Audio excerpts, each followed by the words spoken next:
Good evening, everybody. Settle in.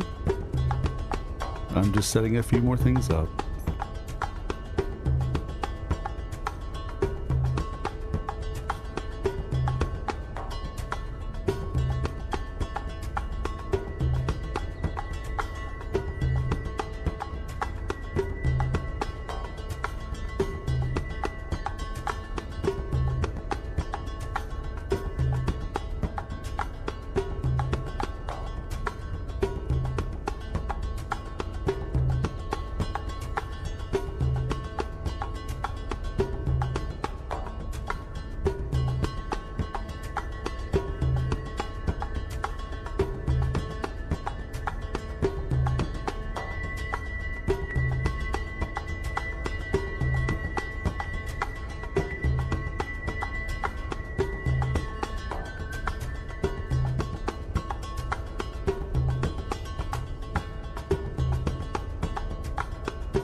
For centuries and centuries, the simplest of drums have populated the world. I have spent 30 years accidentally studying this particular part of the human expression. And tonight, after a week of bombs and missiles and drones, it's Culture Saturday, a time when I basically say, take a breath and go into something that moves you, galvanizes you, gives you focus.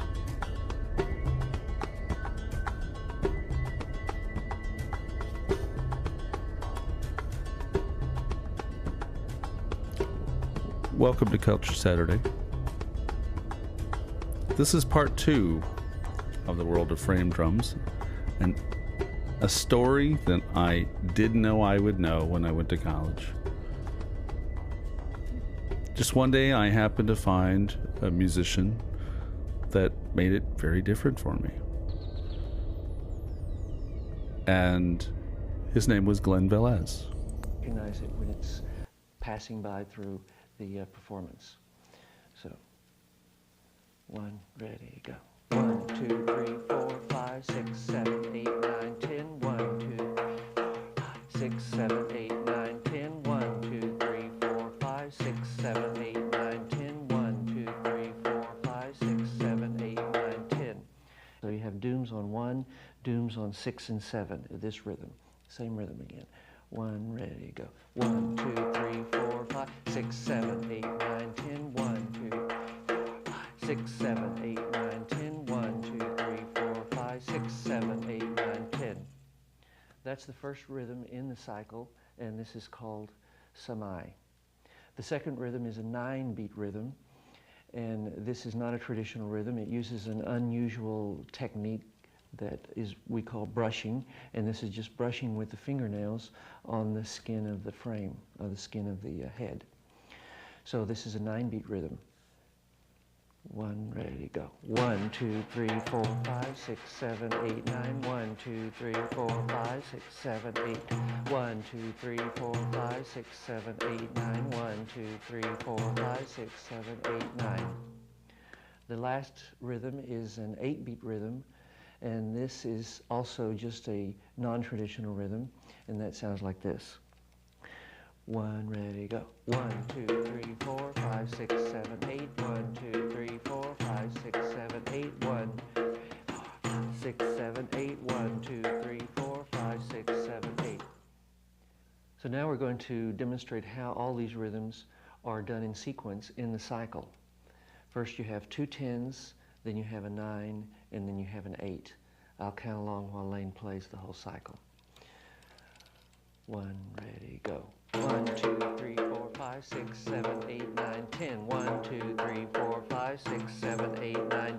1, 2, 3, 4, 5, 6, 7, 8, 9. 1, 2, 3, 4, 5, 6, 7, 8. 1, 4, 5, 6, 7, 8, 9, 10. 1, 2, 3, 4, 5, 6, 7, 8, 9, 10. 1, 2, 3, 4, 5, 6, 7, 8, 9. 1, 2, 3, 4, 5, 6, 7, 8. So that's the whole cycle of 10, 10, 9, 8. And throughout the performance that we're going to be doing of this piece, Internal Combustion, you'll be hearing this cycle. We'll keep returning to the cycle. What happens as far as the inner structure of the piece is that there are cues that I give that Lane is listening for. When she hears these cues, that might mean stay in the 10. Play the 10 over and over again. While she's doing that, then I might improvise or do something special that goes along with the 10. Or I might do a cue that says stay in the 8. So Lane will play the 9, or I'm going to demonstrate the 9 cue. So Lane will play the 9, and then I'll play my secondary part, which goes along with that, and then I'll play the cue, which means go back to the cycle. Okay? 1, 2, ready, play. 1,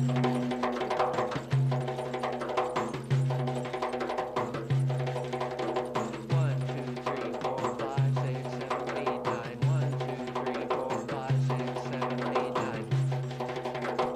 There will be a test at the Now I end, so play please cue. take your notes. That means go back to the cycle.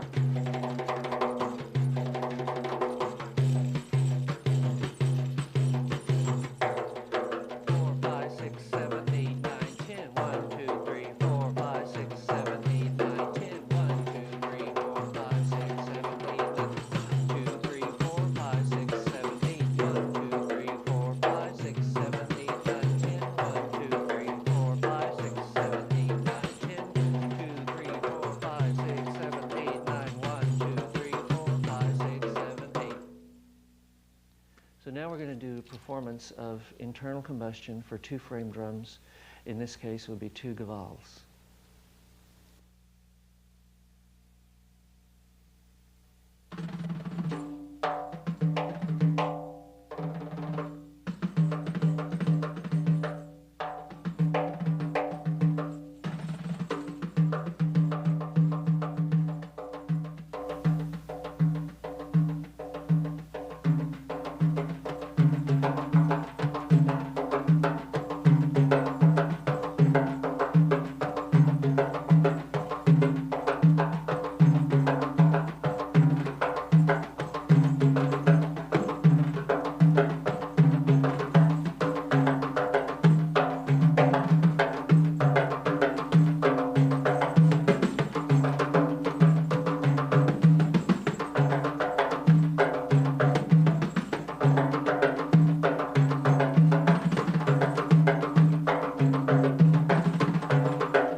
restarted the cycle so you can hear it kick in.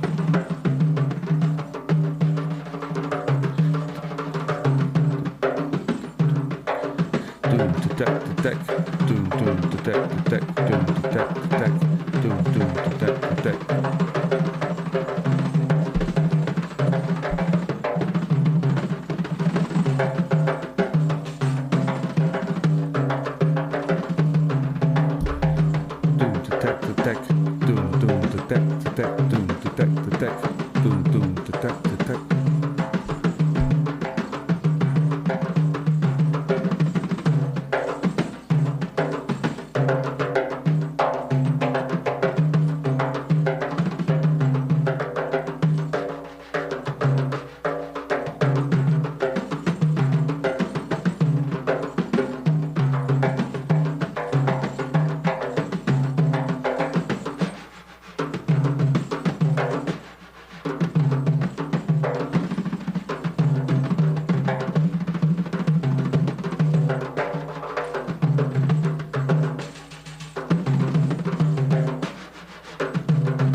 Well, well, well. Good evening. So, let me pull that down just a wee bit. Glen in the background from Rhythm of the Chakras album. I should know this by now. Glen was born in 1950, I believe. I should know this by now, 76. So, welcome, Chris Sampson here in Kyiv. We have had a very difficult week, and instead of doing a broadcast of a bunch of the destruction of my city, I'm taking a break on that. It's there.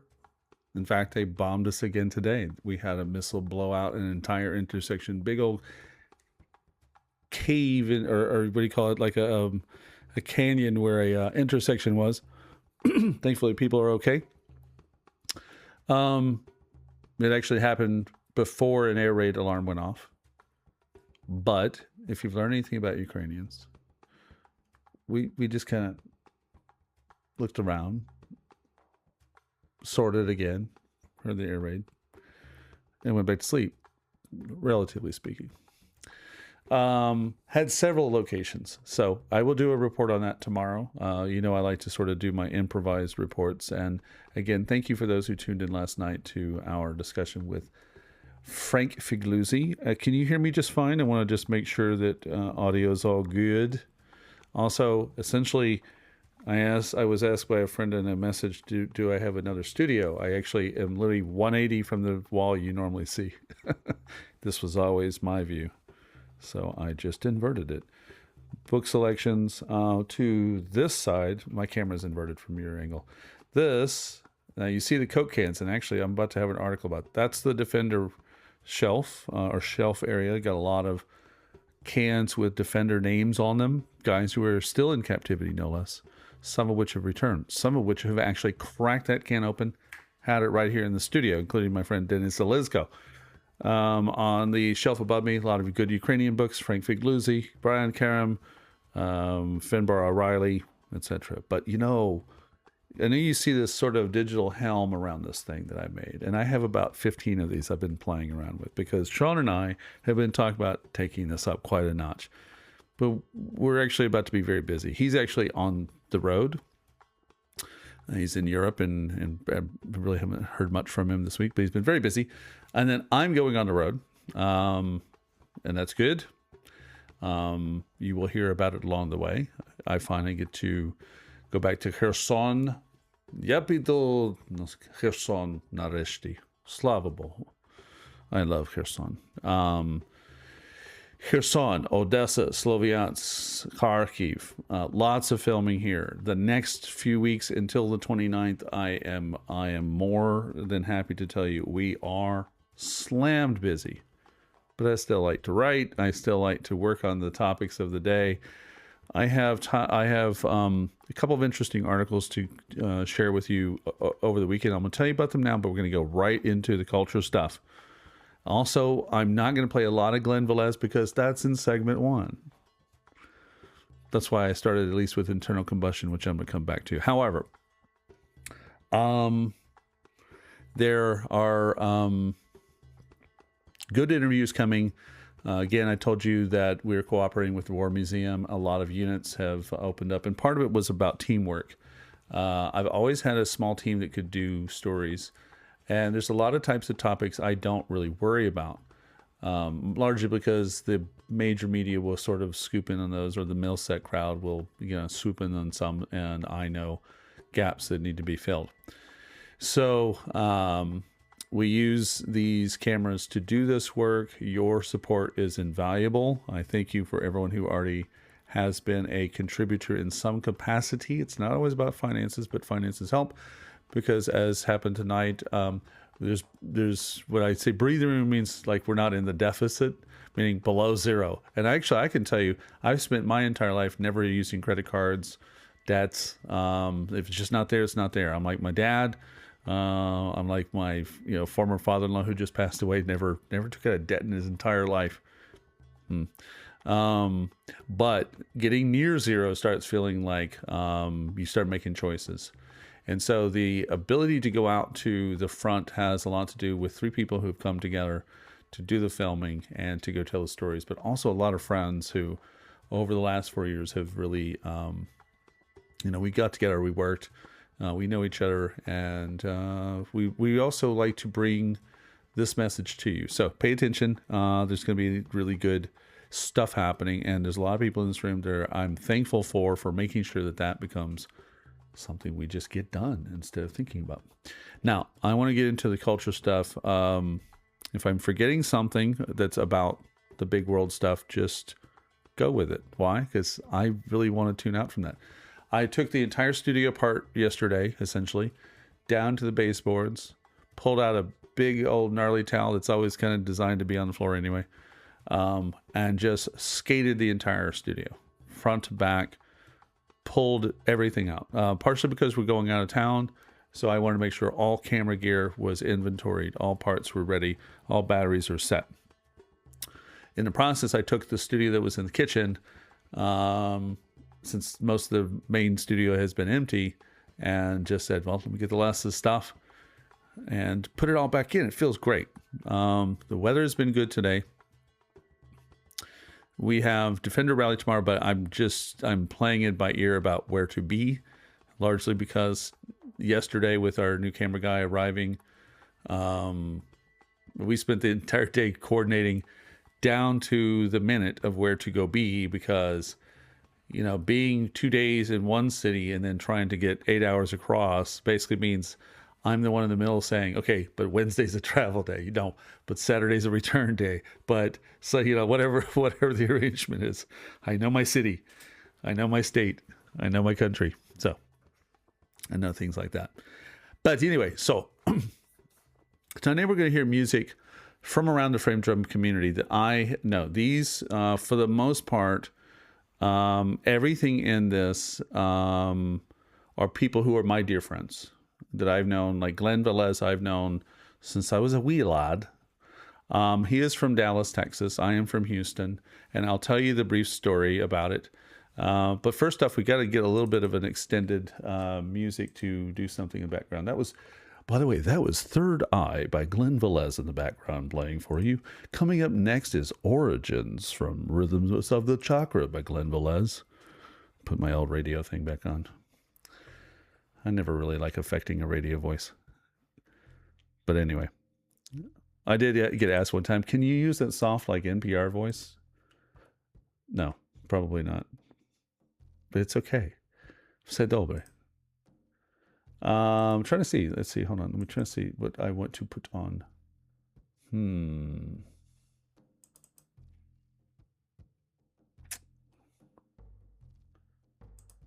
No, I can't put that on.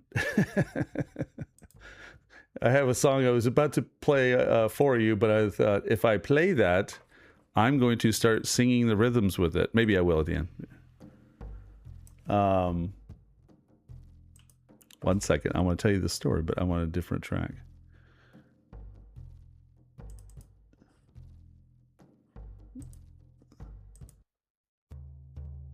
That's better. Okay. Anyway, that's fine. Anyway, I don't want to think about it.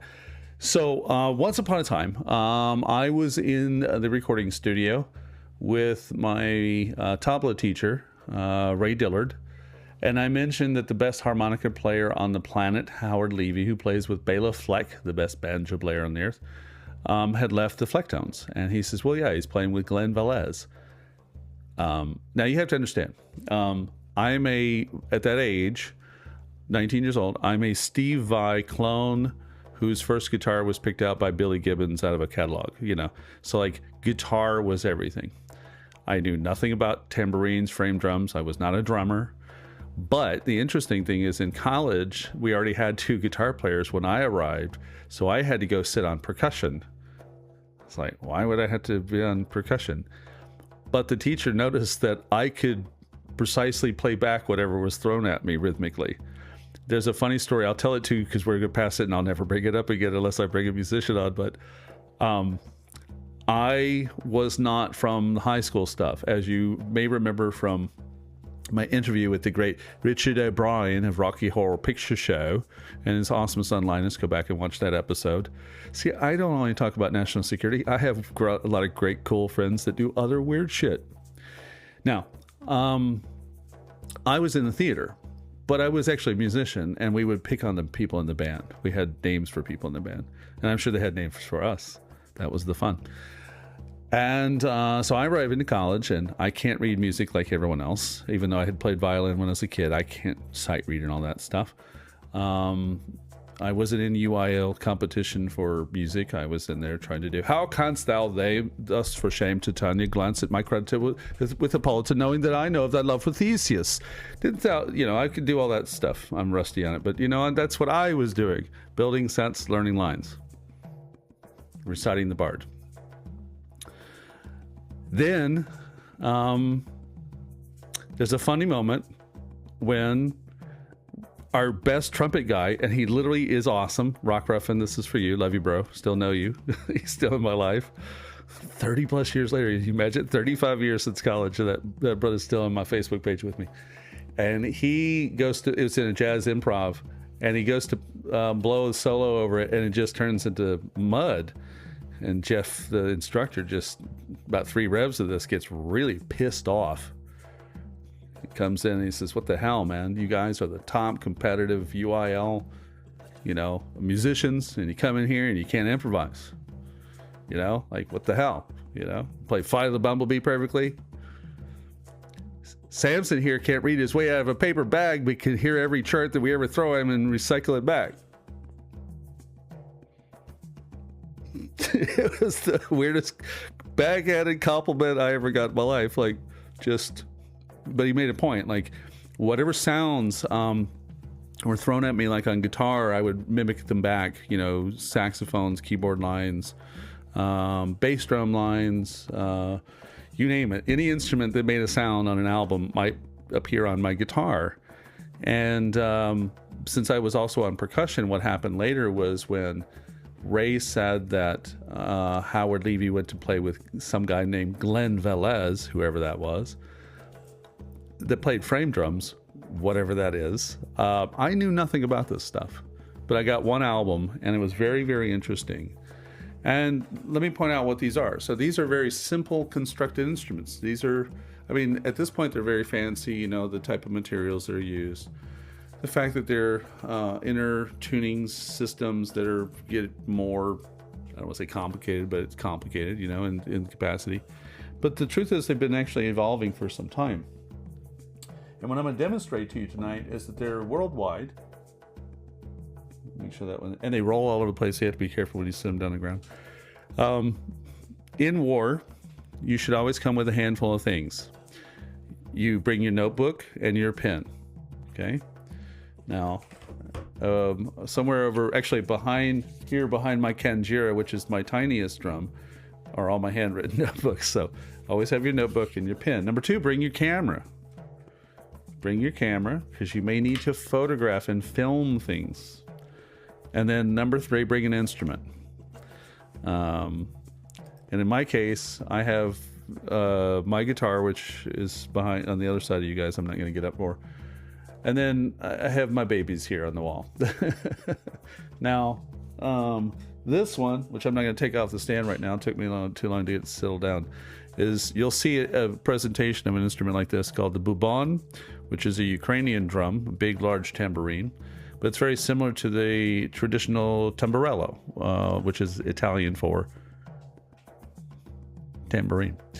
Behind me on this side, on this stand, is my Brazilian pandeiro. This is my large 20-inch frame drum that's beautiful. And I'll show you Glen Velez solo before we segue in there. All this stuff. So all of that packs in one bag for the most part. And you can travel all over the place and play.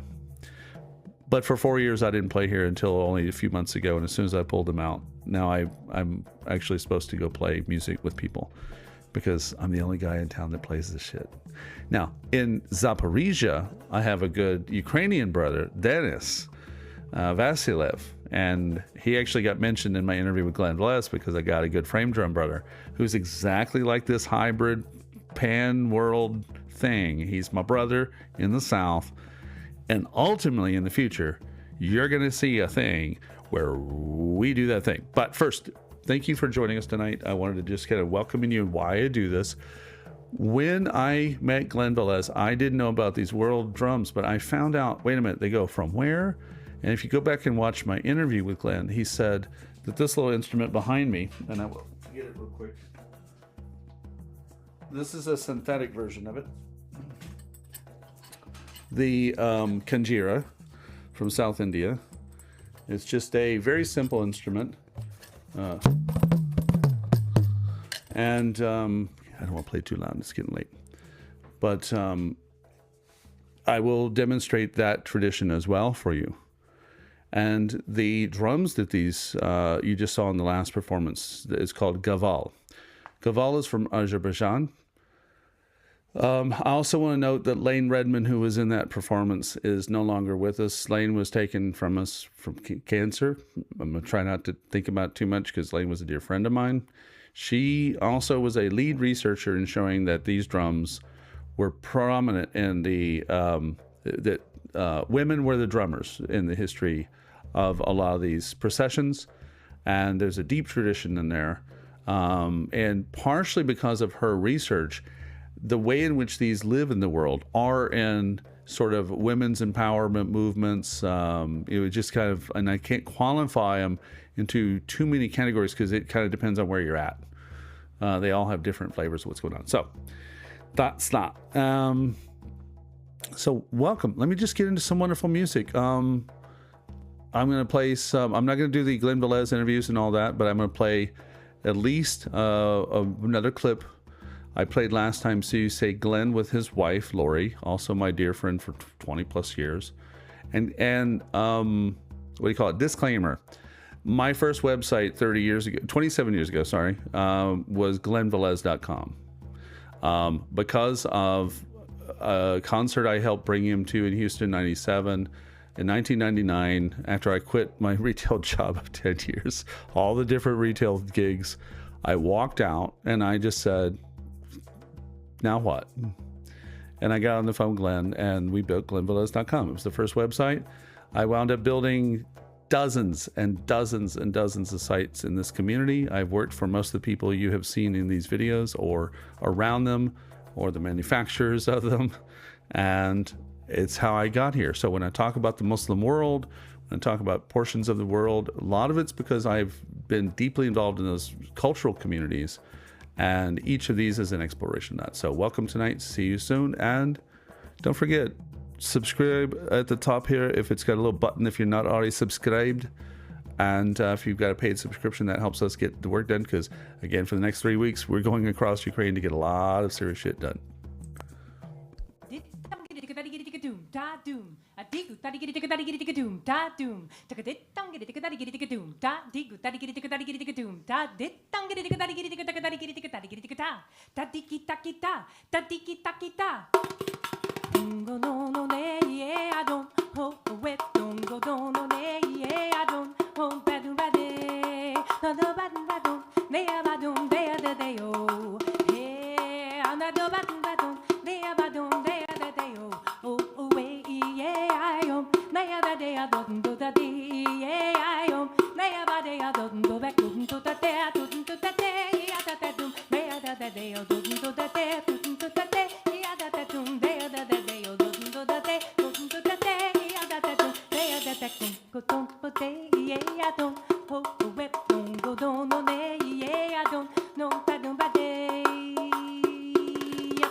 And for the record, those two lovebirds have been married for almost 30 years. Wow. So, they're not only good musicians, they've been a couple for a long time. Love Lori and Glenn. Thank you for that. I'll tell you what. I'll leave it to the audience here real quick while I do this. Would you like one more Glen Velez solo before I go to the other masters of the world? I will give you about a half a moment to make that decision. I need to hear an affirmation. If not, I've got a whole racked up selection, and I know that, well, yeah, of course we would. Balron, the number one instrument behind my shoulder. Enjoy.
Now, my next friend, and I'm going to talk over this while the nice intro is happening. So the next clip features my late friend Bassam Saba. And Bassam was in the Shaheen group. And this is his longtime student and basically his disciple, and my friend Abos Kosimov. So it's a really interesting little segment with them.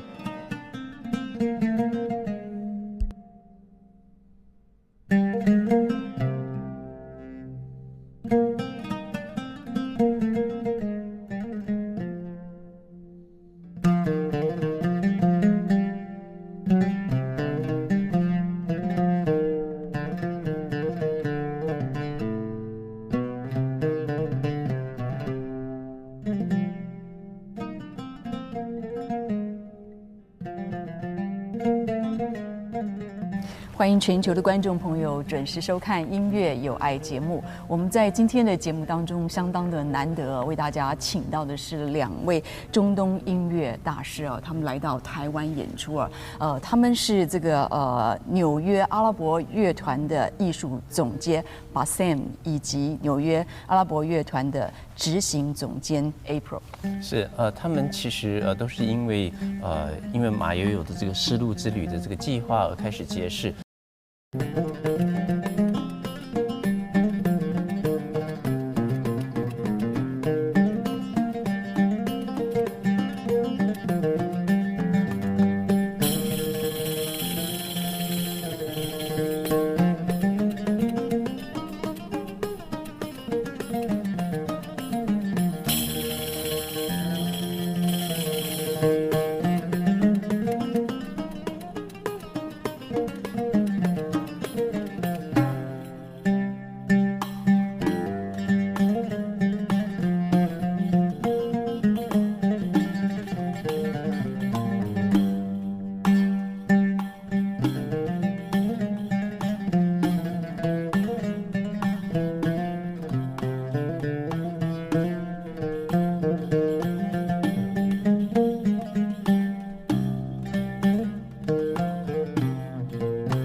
Could you introduce your instruments like oud? It's very elegant. It is like Yo-Yo Ma always call it the king of instruments. With the time, many shape of that instrument had been developed until the Arab came and they developed it to wood. They use walnut here and shallow inside, definitely. And they make the body bigger for resonance to make the sound more bassy and bigger presence. And the neck had been short, definitely became shorter. And it is fretless. As you notice, there is no frets like the guitar or the pipa. Yeah. So it played harder than any kind definitely, of guitar. it's more delicate, more sensitive, and you have to find your fingers on the fingerboard to hit the right note. But that fingerboard, it will allow to play that quarter tone that we spoke about it. So the frets, it doesn't let you, because the frets set to be on the major or minor scale that I mentioned about it earlier. If you want to play the quarter tone, you have to play it on the frets, which is, it doesn't sound, it doesn't resonate. It's a mute sound quality. Here we have an open, so everywhere you can play on the fingerboard. So that a necessity to be, like the violin and the cello and those instruments also, they don't have frets where you can play the quarter tone on it. We have 5 double strings here and one single string for the drone, for the bass. And the instrument, you need somebody to play on it then.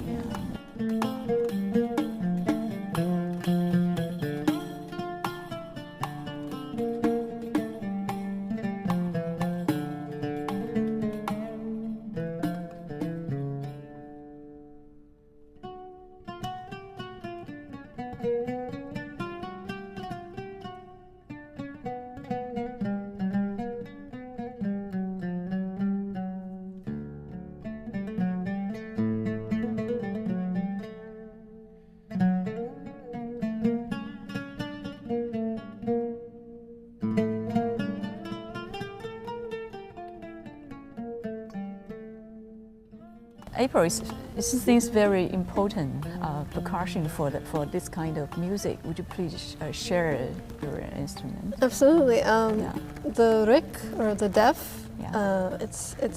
it looks like a tambourine, and it is a tambourine, but not the traditional sense, Yeah. the type that you hit against the leg and shake. And it has many voices, and it has a lot of capability.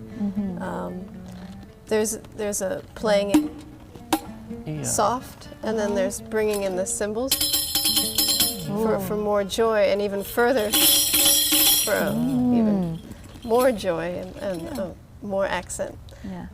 But the point of this small handheld drum actually can hold an entire orchestra. It can hold anywhere from a taht or a traditional 6 to 7 piece The chamber ensemble. chamber ensemble to 70 pieces.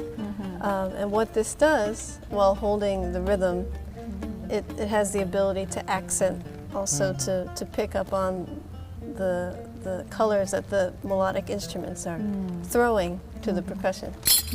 It can really play the melody and the rhythm at the same time.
Would you perhaps might introduce this?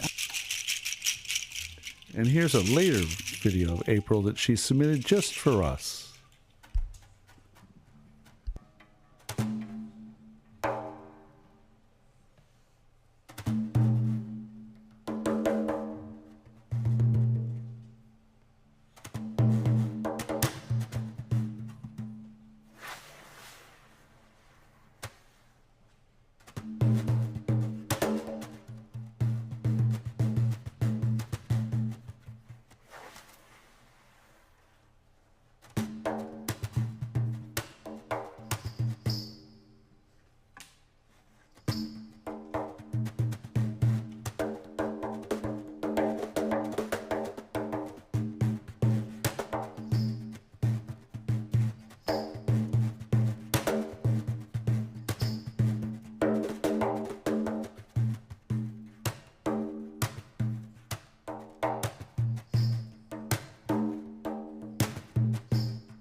the incredible and talented friend, my dear sister, April Centron.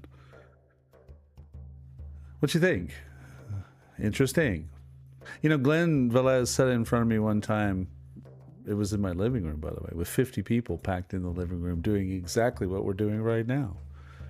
And he said, well, yeah, you know, if you pull out, you know, like a violin, people kind of have an expectation. But if you pull one of these out, they have no idea what's coming. Again, frame drums were a thing I accidentally wound up in, and I can play my guitars. Guitars are very natural. I've been, even today, after a week of war, lots of rocket attacks, an entire village I covered this week. I want to welcome our viewers who are here with us. How many of you saw my segment from Vishneve, the village that was basically obliterated?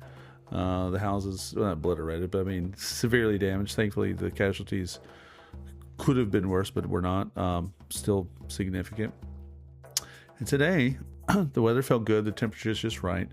And so I pulled out the guitar on the balcony and just played. And I actually gave myself the time to just listen to the instrument again in the way I used to years ago. But these other instruments bring me to a different headspace. They're more ancient, several thousand years of tradition in here and different parts of the world. So we started with Glen Velez and Lane and Laurie and the tradition that is the fusion of it. But now we're going to kind of break it apart a bit, like we did with Bassam Saba and April Centron, because Bassam, being Lebanese master of the oud, you know, we're in the Arab world. We're playing the rik. You know, sometimes it's called the def. You know, it just depends on where you're at. And it's a very classical instrument. In fact, some people say, well, I've heard of the doumbek. The doumbek is actually secondary in the ensemble to the rik. The rik is the primary instrument, just so you know. Very interesting. So I'm going to show you through some more of my friends. And the next up is my friend Murat. Murat runs the Tambura Monday Festival in Freiburg, Germany. And I think that it's festivals like Tambura Monday that keep this community vibrant, where you get masters from Italy and America and Spain and you know, Ireland and, you know, India and all those countries with eyes in them. And they all show up and in Germany to play frame drums together. Glen Velez, of course, will be there. So here's a segment with Murat. And then we're going to go straight from Murat to my friend Zohar Fresco. Now, Zohar is a fantastic multi-percussionist, but I used to hear him years ago, like, oh man, it was so long ago, in a trio he was in called the Ziryab Trio, and they played basically like these very specific Arab and Near Eastern music melodic patterns we call maqam, and then the rhythmic patterns called ika. You know, so like if as a student of these instruments, you could get one of these albums like Ziryab Trio, and everything is so perfectly played, like it's improvisation is top level, the percussion's top level. So years ago, I didn't know Zohar yet as a you know, one of our frame drum community friends, but all of these videos for the most part have been picked and sent by our friends. So we have Murat, we have Zohar, and then I'm going to go to our first landing country, which is Italy, and we're going to hear the tamburello. So next up, my buddy Murat and the wonderful duo video he put together for you. See you soon. Don't forget, subscribe, and thank you for being here.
negina.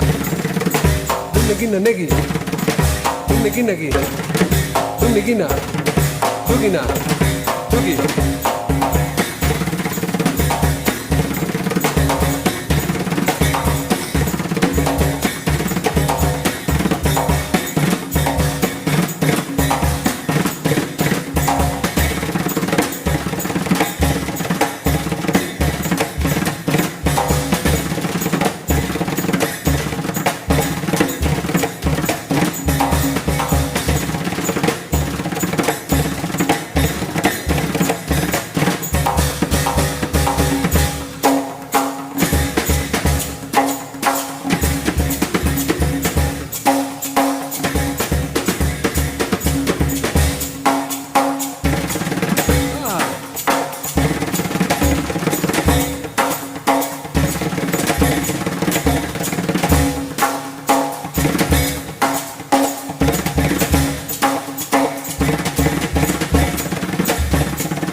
Those are called Turkic domes. Those are from India. You'll see more about that in a minute.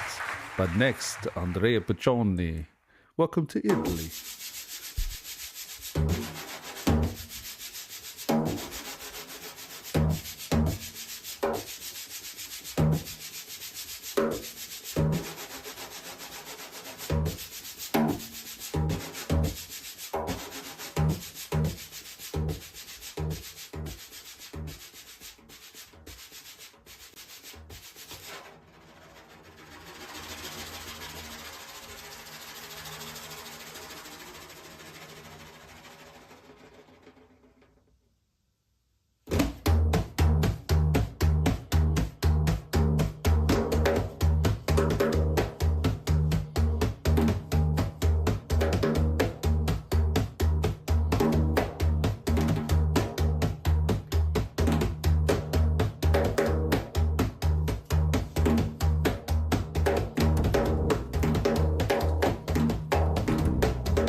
Bring it, brother.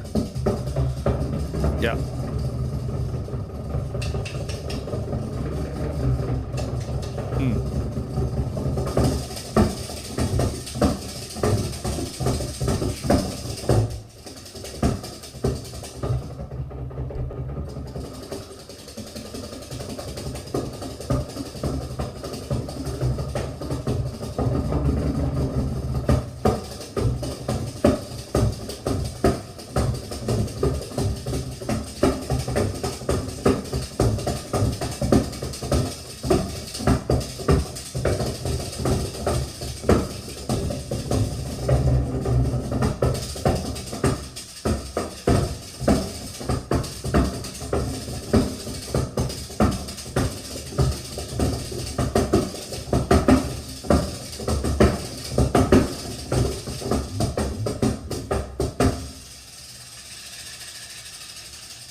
forget to subscribe.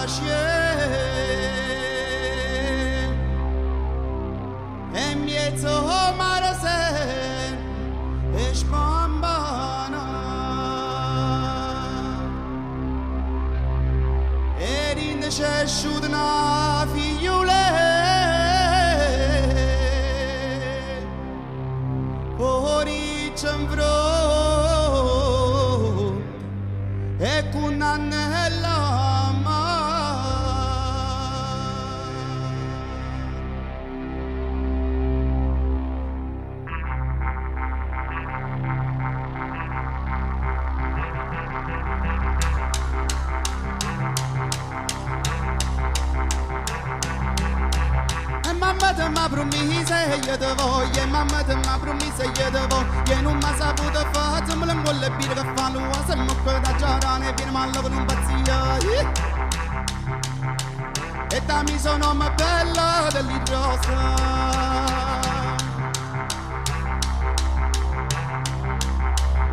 Da mi sono ma bella dell'idrosa, e la rosa meglio sciore, e la rosa meglio sciore, perché ne sanno mo cuore e tu mi da Doyra, e a te che un enu è stato rinde pierne fuori, che mi sono ma bella dell'irrosa.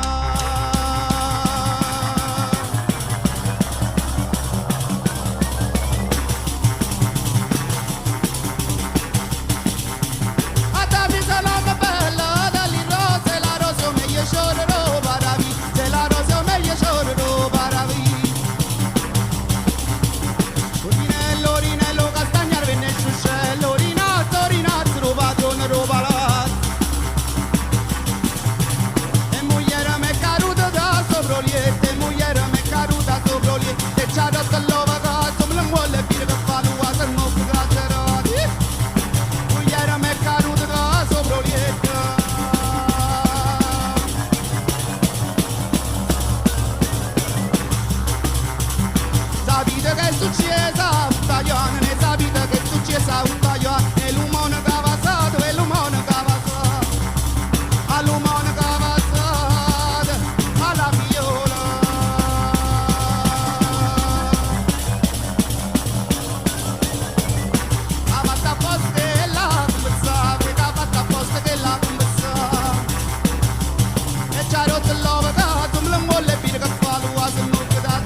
Orinello, castagliare venne sciusce. L'orinazzo, lo padrone lo palazzo. Come chiude sopra ma è rimasto in salano.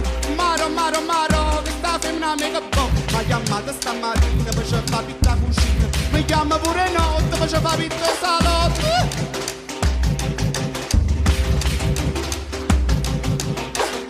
E luce, Pacchianella porto per tu, lo per tu sa fatturato, Pacchianella è soprassato con violino, per tu siella, per tu sina, si ha vinta buona in casa, mamma ti suonare a casa, fate ti suono violino, per tu siella, per tu sina, maro. Ponte Madaluna, là c'è stanno lampione, lamparello, trecca tracchi, capunnello, figlia in mano, sbatto in vetro, faccio fabulla cenello, tutta breve la rapunella, Pacchiane quando si vede.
And now we go to Portugal.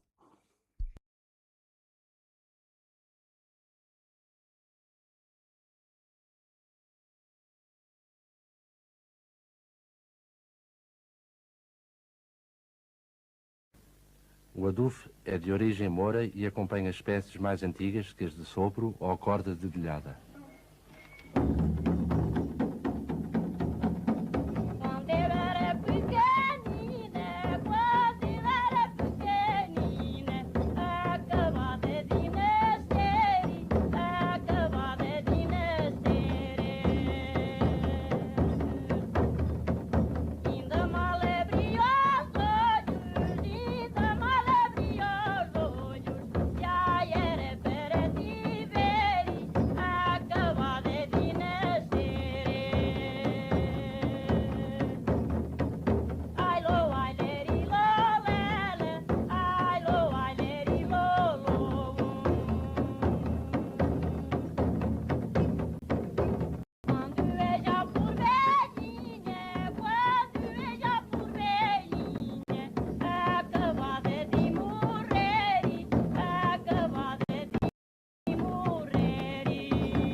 My friend Rui sent these videos. He said that video was one of his favorite videos, and I think it's important when you get to see the elders. Que no. But he took it to the future.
Rui Silva.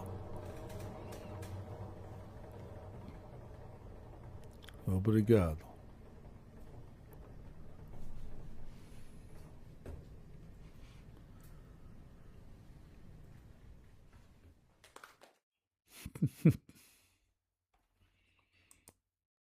Well.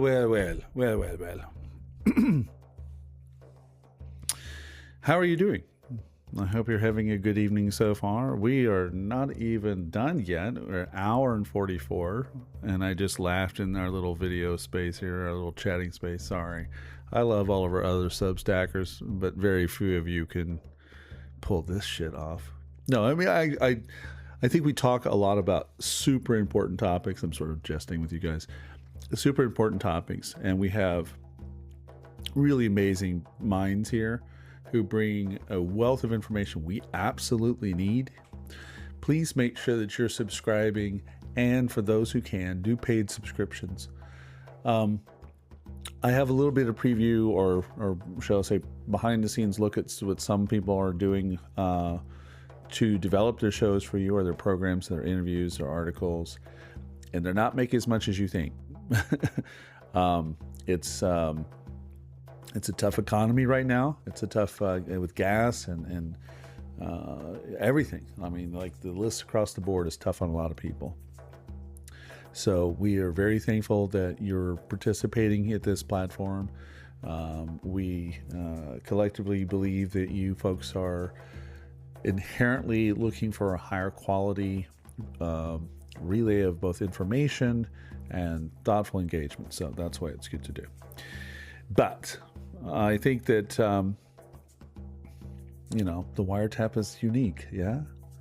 Where else can you get South Indian violin and Rocky Horror Picture Show and frame drums and tabla, and your host is being bombed literally on the air and keeps coming back up?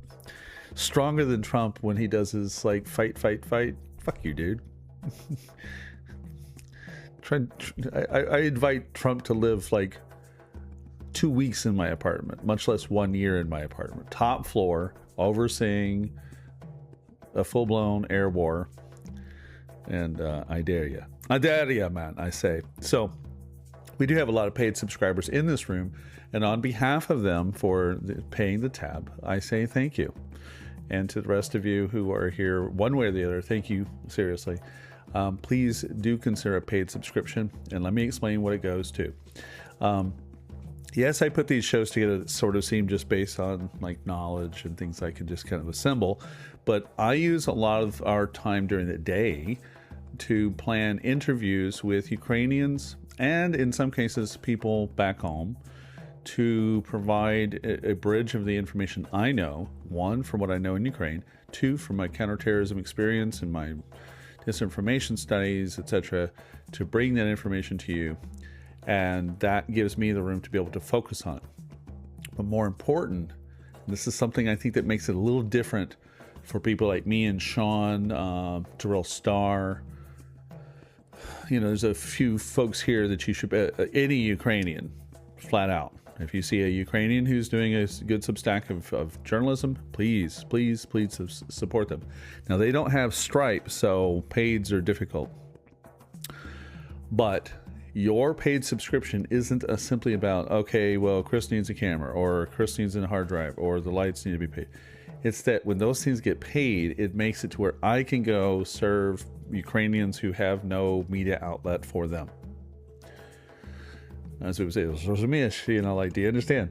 So I show up with camera bag with 4 or 5 cameras in it. Actually, typically 2 core cameras and then every gadget, to help people who have been through really ridiculous circumstances, horrible circumstances in some cases, whether it's occupation stories, captive defender, captive children stories, writing articles, developing a media strategy, any of that. Essentially, you're helping to make sure that this media guy is 100% focused on that.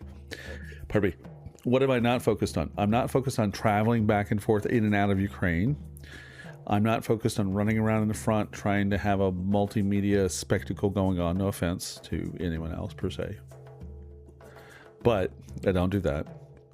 And I've lived here for the last 4 years. every day focusing on trying to find some way to use these tools to help Ukrainians. So supporters help make sure that we get through there. And a shout out to our friend Joe, who's going through some difficulty. We love you and we think of you. So I'm going to continue with our program. I want to talk about what you've heard so far.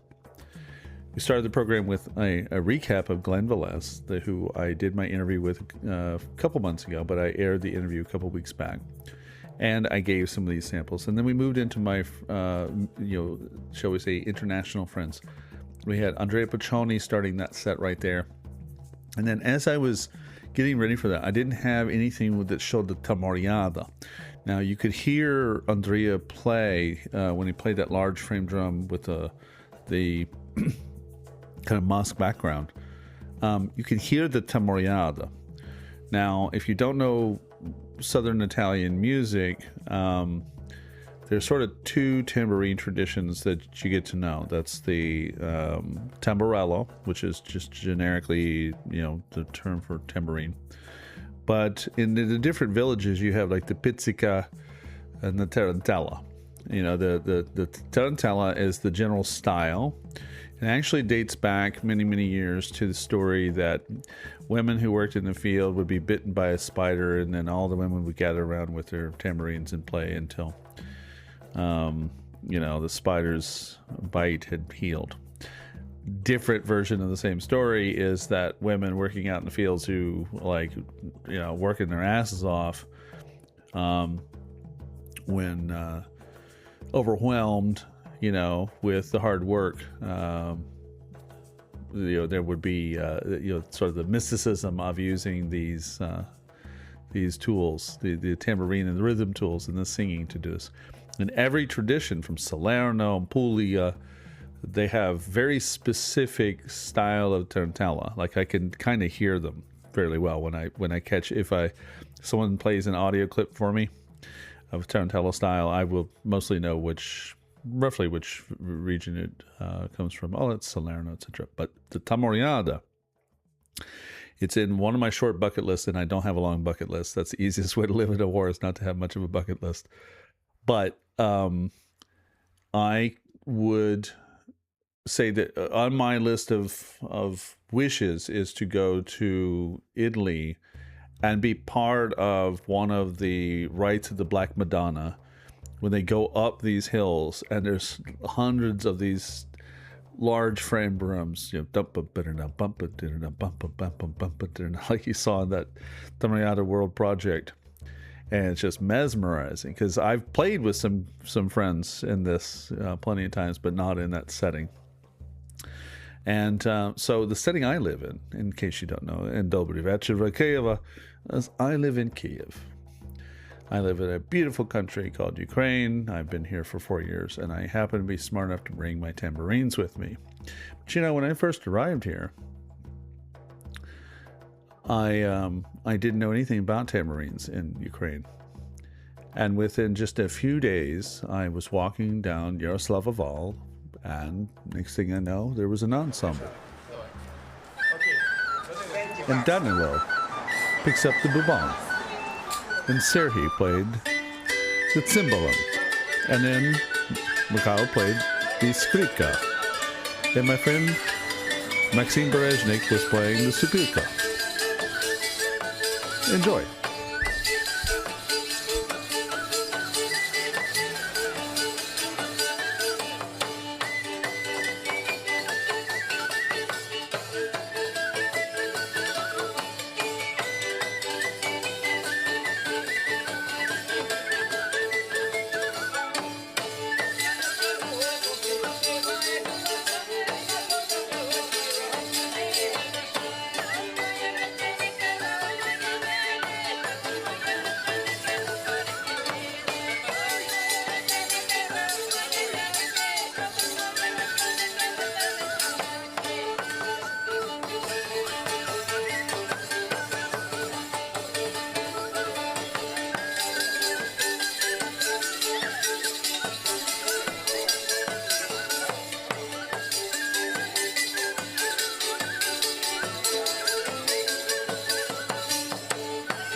Слава Україні!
Супер, дякую. Я вас бачу.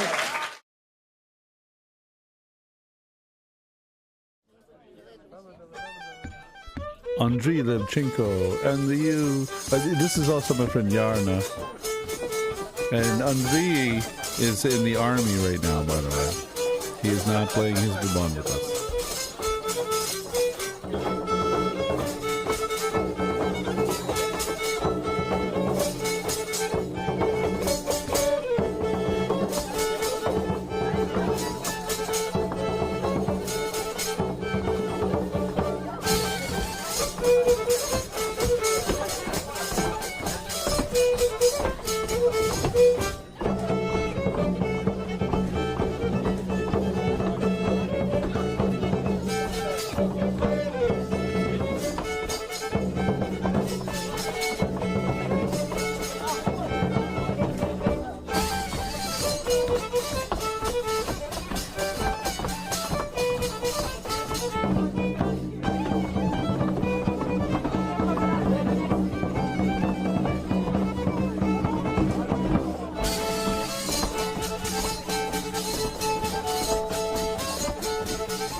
Now, this one actually is from this year's Easter at Saint Sophia, and I almost missed it. I decided to go out a different exit. And lo and behold,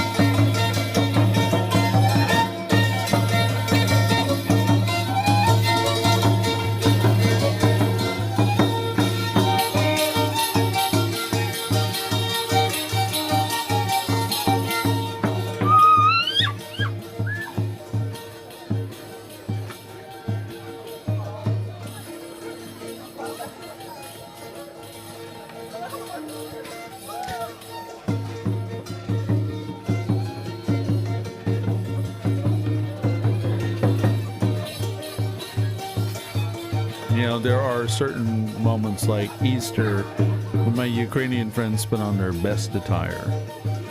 But in other cases, in this crowd are young people who look like this every day. They literally stay in traditional clothing and are a very big part of the traditional music scene as well.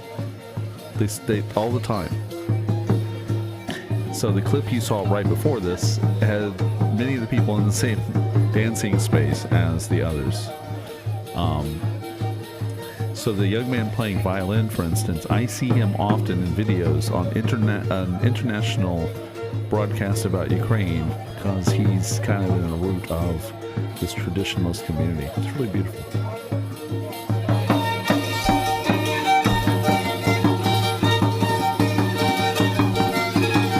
In Ukrainian, we refer to the violin as skripka. The instrument in the middle is known as cymbalum, and the tambourine is known as the bubon.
How are you doing tonight?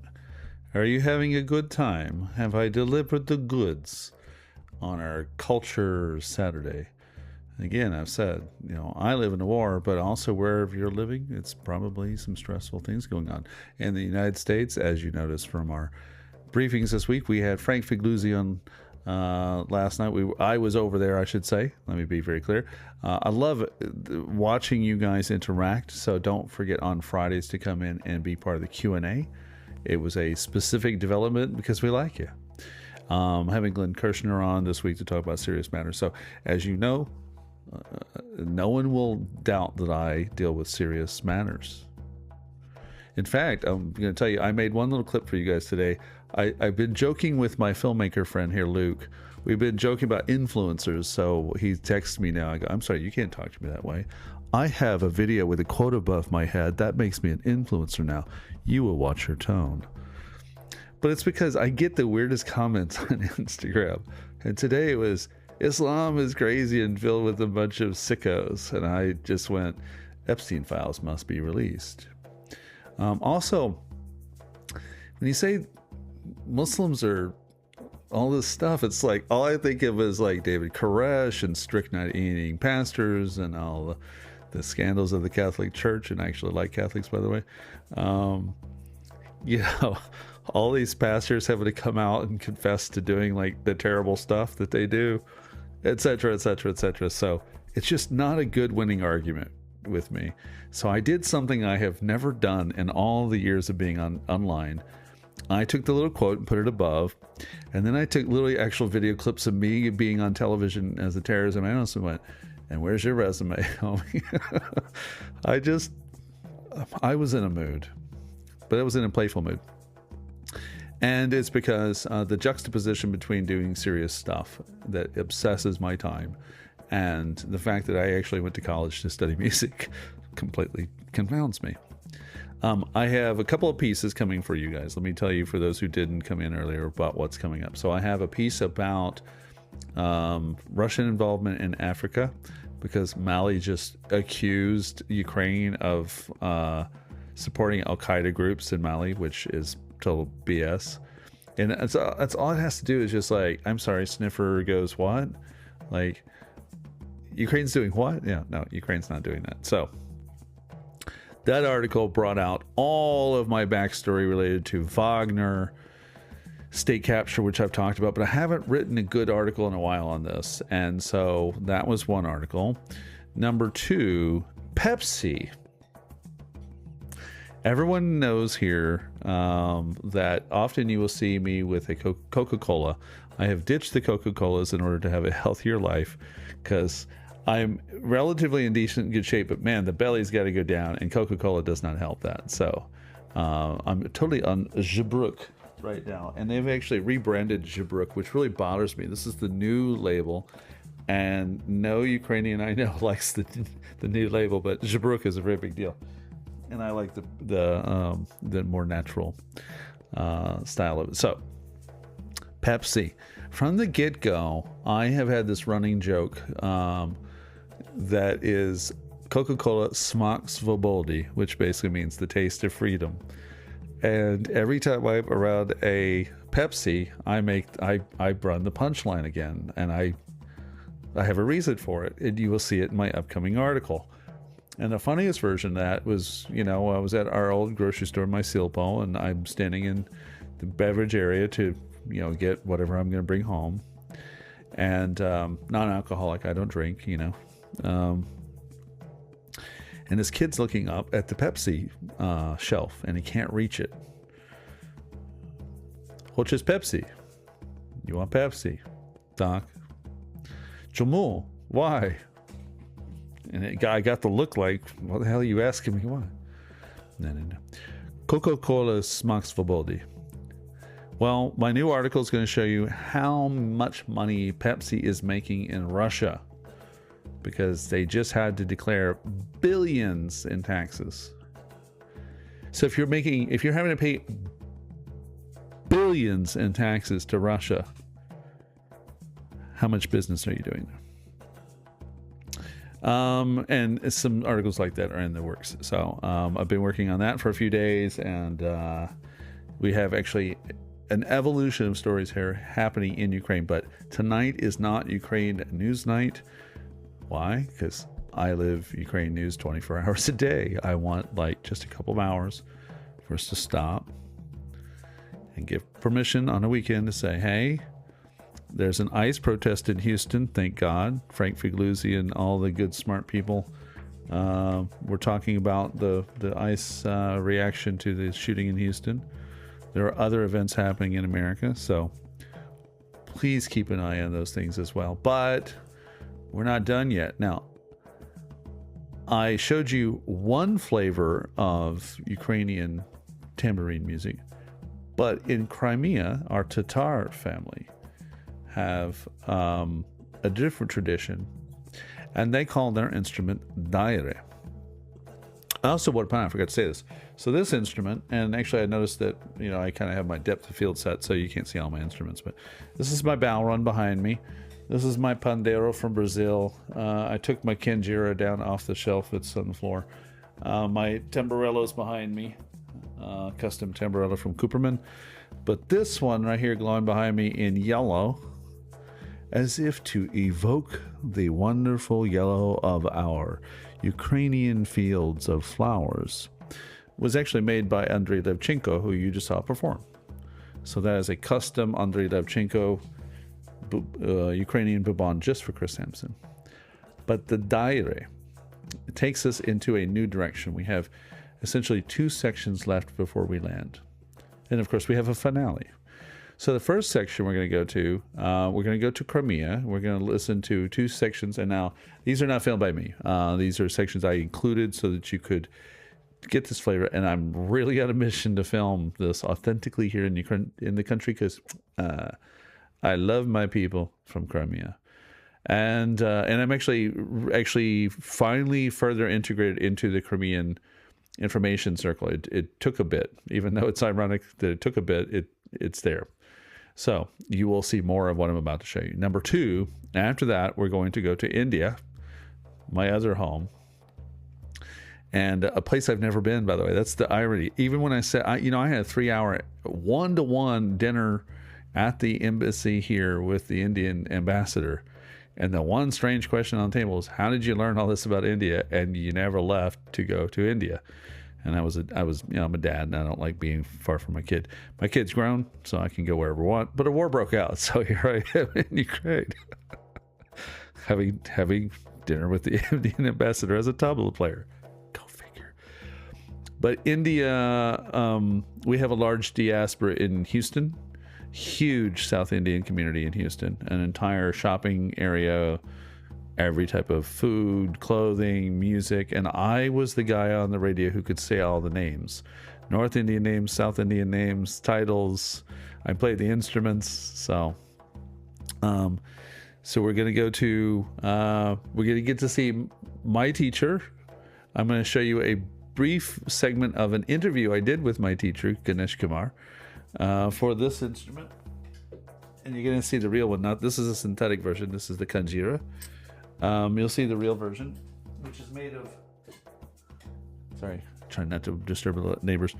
The shell's made with jackwood. The head is made with monitor lizard. The reason why they're making synthetic now, Cooperman and other companies are making synthetics, is to basically not put the monitor lizard at risk. But it's a beautiful instrument from South India. You will see a fantastic super master that is no longer with us first, named G. Harikumar Rao. And G. Harikumar Rao unfortunately died at, I think, 44, if I remember correctly, many, many years ago. He took an instrument that was sort of a folk instrument originally and brought it to such a level that now no kid today in India that sees the kanjira thinks of it as a folk instrument. It has risen to the Steve Vai, Jimi Hendrix level, whatever, of mastery because of guys like Hari Shankar, as we call him, G. Hari Shankar Rao. Then my teacher. And then we'll go to Abos Kosimov from Uzbekistan, also my teacher. And I directed a documentary, it's not really a documentary, it's an instructional film called Percussion of Uzbekistan. Just like I did with Ganesh, you'll see the solo with Ganesh was filmed in my living room. All the stuff with Abos was filmed in Houston as well. And he's the top, like what I call 0.01% quality super master of drums. Toured with Zakir Hussain. He is a showman's showman, and it's off the charts what he can do. Now, why am I putting all these in in one order?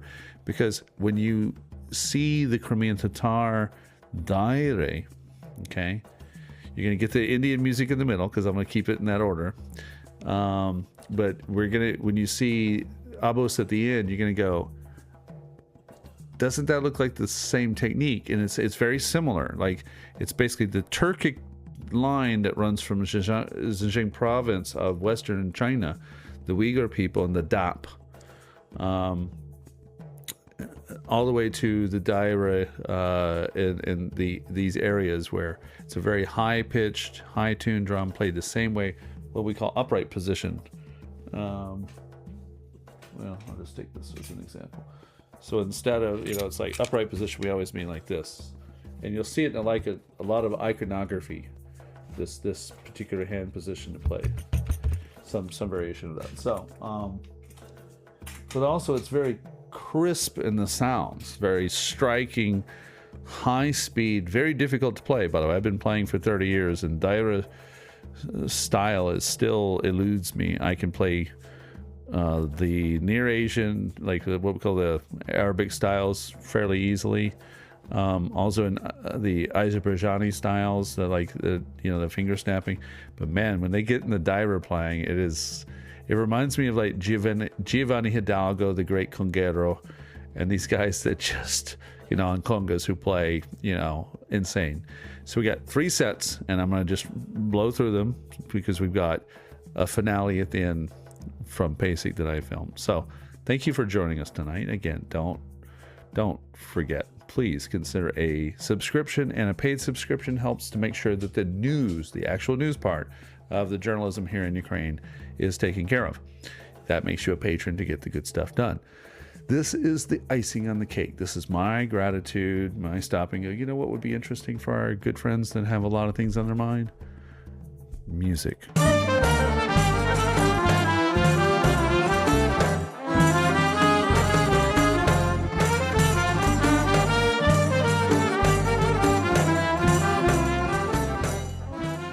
Еще в 70-х годах, когда мы с Сервером Скакурой, Базером, Раметлем мы играли, на даре играющих было мало. В основном играли на барабанах, ударные инструменты. Мы стремились к тому, чтобы сохранить именно наш музыкальный крымско-татарский фольклор и наши музыкальные инструменты. Это даул, даре, думбелек. Музыканты говорят, даре – это отец музыки, скрипка – мама.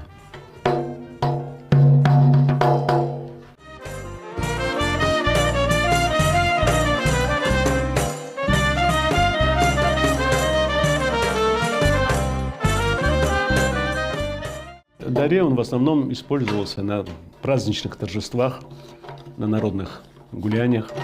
Он считается как аккомпанирующий инструмент как для танцевальных произведений, так и для песен, когда Иляхилер читают, поют.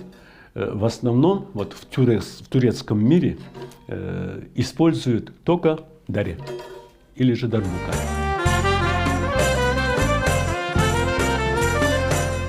Процесс изготовления начинается с заготовки самого дерева. Выбираем дерево. Например, я делаю из ореха. Вот это сделано, они все у меня сделаны из ореха. Орех берешь 1,70 м от корня, чтобы не было ни одного сучка. Вот это дерево берешь, его распускаешь на пилораме, делаешь вот такие заготовки, рейки, пока не влажные. Их паришь часов 10 в парилке. Вот у меня парилка есть специальная. А потом уже загибаешь их. Вот загибаешь, и получается вот такой обруч. Вот обруч. Потом делаешь для зыль мы называем эти тарелочки. Вот они у меня. Вот. Их вот сюда уже ставишь, когда уже сделал даре. Вот сюда ставишь. Я их на токарном станке обрабатываю. Сначала вырезаешь, на токарном станке обрабатываешь. И они потом придают эффект звучания к самому ритму.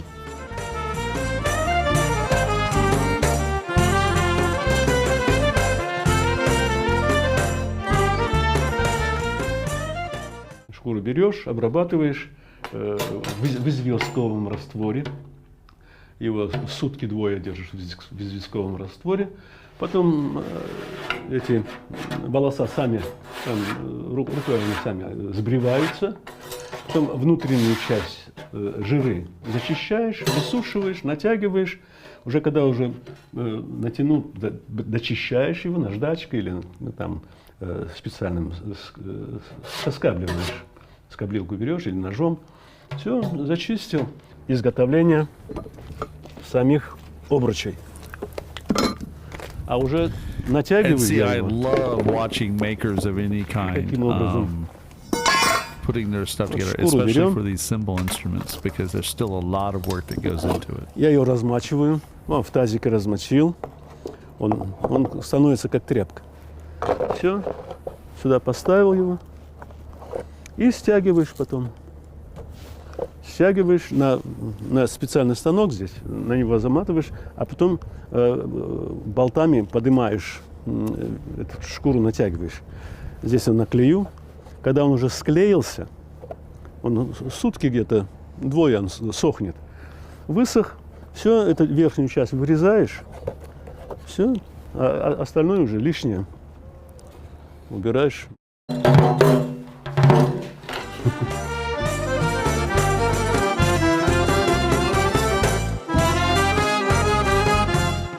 У каждого свой характер, у каждого свое изучение. Вот, если это звучит вот так, а вот это будет звучать по-другому. Этот уже другой звук. Вот.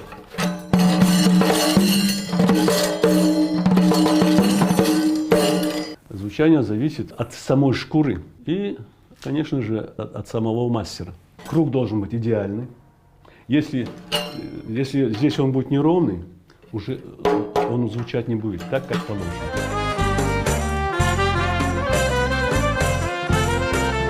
Один инструмент делать невыгодно, надо делать сразу несколько. Пока один сушится, ты другой делаешь, чтобы время не терять, это бесполезно время терять тоже неинтересно. Жизнь так вот такая короткая, хочется сделать больше.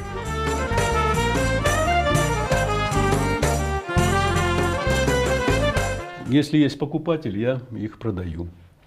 Если есть такой достойный человек, товарищ мой, музыкант, который действительно ценит этот инструмент, я их дарю. Каждый даре для меня как мой ребенок.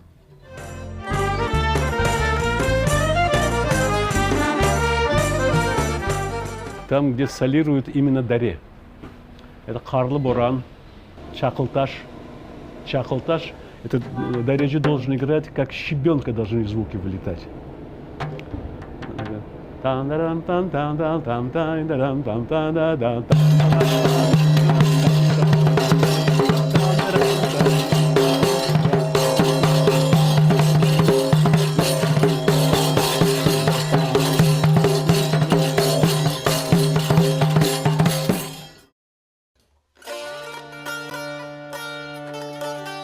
Этим музыкальным инструментам более 100 лет. На них еще до депортации виртуозно играли отец, дед и прадед именитого дареджи Рифата Меметова.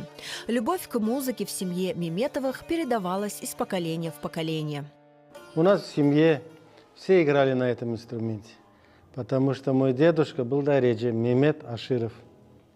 Чубук даул чалайда, играл на чубук дауле, на даре играл. Бойы Харбабам, прадедушка, он боразанчи, Ашир уста боразанчи. Наш отец учил всегда играть, в первую очередь, на ритмических инструментах. Это даре. Давать знаки, давать правильные ритмы ко всем песням, к инструментальным произведениям, вот так вот, чтобы было все точно, ясно. Поэтому я знаком с детства с этим инструментом. Отец Рифата Меметова, Амза Меметов, родился в Ахмеджите. Он владел многими музыкальными инструментами. Его игра на трубе и даре поражали. До депортации Амза Меметов работал в оркестре Крымского государственного драматического театра.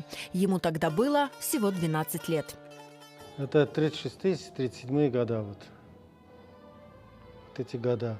Вплоть до последнего выселения крымского татарина с Крыма он работал, и с концерта они возвращались с составом театра, коллективом театра. И вы вот приезжаете домой, а там уже даром все собираются, выселяют всех, и вот так вот. Он успевает выпрыгнуть с машины, которые их везли с концерта, вот успевает домой прийти, рассказать об этом, но дедушка не верил этому всему. Не торопись, подожди. Не успело мгновение пройти, как стали, оказывается, стучаться в двери. Давайте, выходите, собирайтесь. Рифат Меметов родился и вырос в Булунгуре Самаркандской области, куда попала семья в годы ссылки. Окончил Самаркандское музыкальное училище по классу труба, затем Ташкентскую государственную консерваторию. Более 30 лет своей жизни он посвятил игре на трубе. А после возвращения в Крым Рифат Меметов начал играть в фольклорном ансамбле «Крым», но уже на народном музыкальном инструменте «Daire».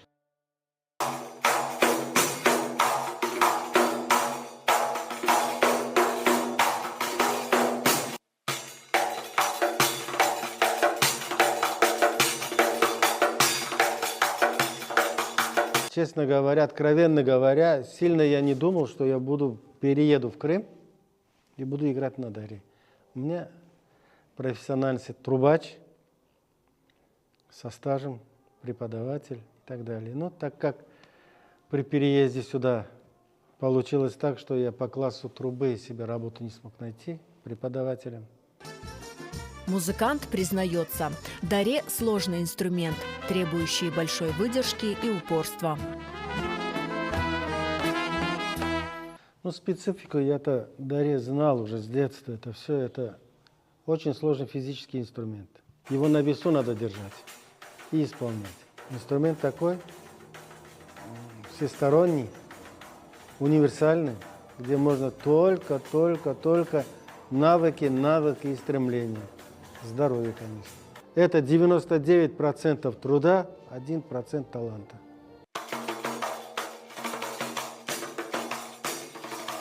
Daire – крымско-татарский народный музыкальный инструмент, без которого не обходился ни один праздник. До депортации отец мне рассказывал, что на наших крымско-татарских праздниках все время собирались музыканты со всех городов Крыма, нашей земли, родной земли Крыма. И вот и приезжали, допустим, с Евпатории, с Феодосии, с Джанкоя, со всех регионов и со своими составами, где во всех составах присутствовал этот инструмент daire, давул, боразан. И на этих праздниках происходили такие конкурсы именно ударных инструментов. С каждого региона приезжают по 2, по 3 дайречи. И там игрались в основном долулар, пешраф, инструментальные произведения, где там именно было показать соло на daire, кто как играет.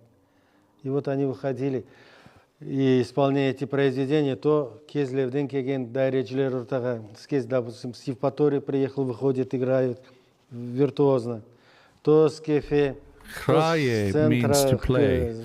Симферополя, с Бахчисарая. И вот эти конкурсы, вот они одно и то же произведение, вот играет состав, то один состав, то, но они продолжают играть это же произведение. Дайречилер своими виртуозными ходами вот это все заполняли и играли, каждый выступал, выкладывал все то, что мог. Главная задача для Рифата Меметова на сцене – раскрыть весь потенциал и красоту звучания народного инструмента. Этому он научился у своего отца. But again, notice the intensity of how hard he's striking the instrument. Я могу вспомнить его одно слово. Балам, ашхма. Бір жерде оз вақыты бар, оз саты бар. Оз yapılacak işleri бар. Везде есть свое место. Время, выдержка, спокойствие. Это не надо торопиться никогда. А daire – это очень такой инструмент, где нужно очень точно, в темпе, правильно сделать сильную долю. И там слабые доли тоже есть. Вставить их правильно и виртуозно сыграть. Вот это слово «ашхма» до сих пор у меня в голове. Что бы я ни делал, чем бы я ни занимался, пока я не успокоюсь.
dan, din, din, na, don.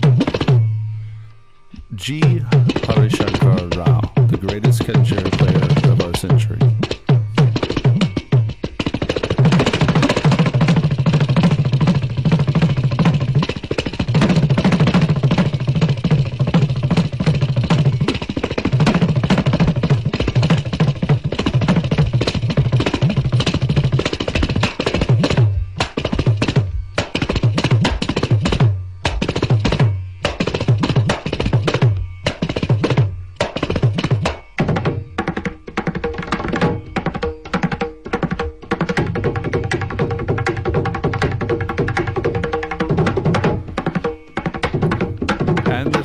Language to the Indian music. This is called Carnatic music, and we speak the language in Sukatu.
Now, the kanjira is something you could learn.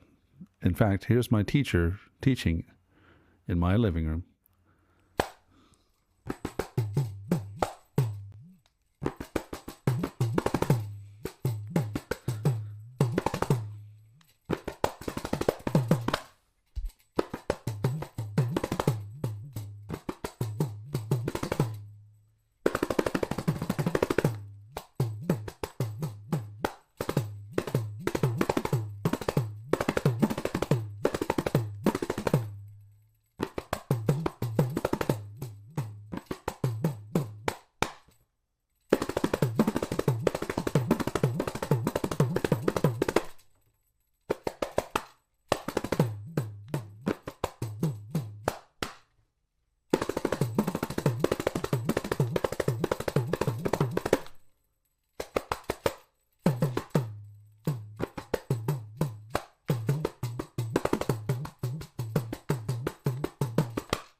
So how long does it take to learn this? A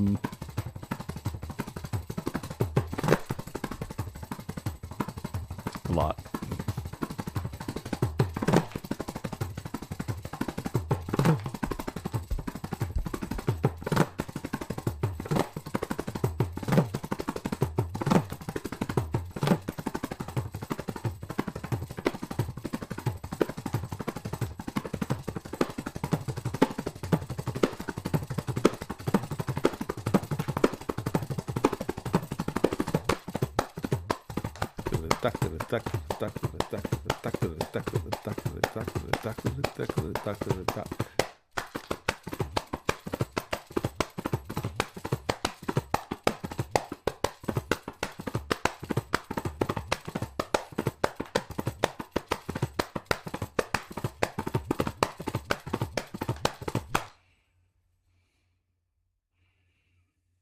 And now, an interview with my teacher and a very young me. So why did you choose the kanjira? My passion in the Carnatic percussion instruments. First I started with mridangam. Then I seen kanjira players on the stage, and that instrument produces enormous bass sound. It has the sharp cut sound also, but the bass sound produces, it's amazing. So I seen the senior musicians playing on the kanjira. So I really love that instrument. It's small drum, can able to produce so much sound from that instrument. So then my teacher also advising me, not that many kanjira players right now around in the scene. So he told me, okay, take the kanjira, start practicing, and he taught so many new stuff, and I created my interest on that and started playing the kanjira. So in fact, I started playing mridangam. My teacher father, great legendary in Carnatic percussion, Sri T.R. Harigara Sharma.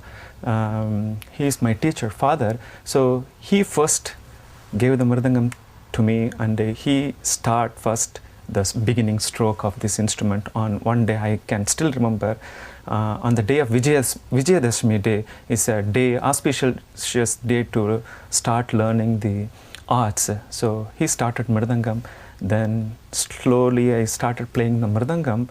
Then Subhash started more advanced lessons on the mridangam. Then, after seeing my passion on this small drum, and he started teaching the kanjira. Then I also more involved in this instrument. The instrument you're hearing him say mridangam is a barrel instrument you saw sitting crossways on the lap. I love this instrument. And who are some of the famous players of the kanjira? It's the beginning, from 1930s, 40s, Pudukkottai Dakshinamurthy Pillai and Sri Mamundiya Pillai. They are the great legends. I still heard a few recordings of those legends. But after passing time, there are a lot of musicians playing on this great drum, like Sri Nagarajan, Sri Harishankar, Sri Shyam Sundar. So many people.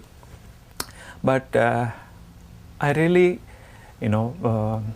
inspired much by seeing Harishankar. I used to hear so many recordings of this legendary musician on this drum, and I have so many collections of his drums. So I used to hear so many things. He can able to create so many nuances on this small drum, and enormous speed, tremendous speed, and on one hand, that's the main, in mridangam or tabla or pakawaj, you hand two hands, but one hand you have to match with the same speed and create both bass and top tones. So I really inspired by seeing Harishankar playing on the stage, and also my teacher. None other than great Mr. Subhash Chandran.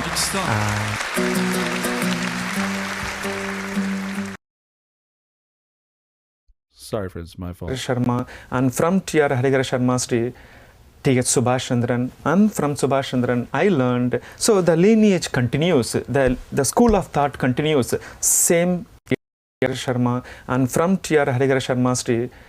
Subhash Chandran, and from Subhash Chandran I learned. So the lineage continues, the school of thought continues, same thinking, same fingering methods, and same type of lessons, maybe here and there changes, but same lessons.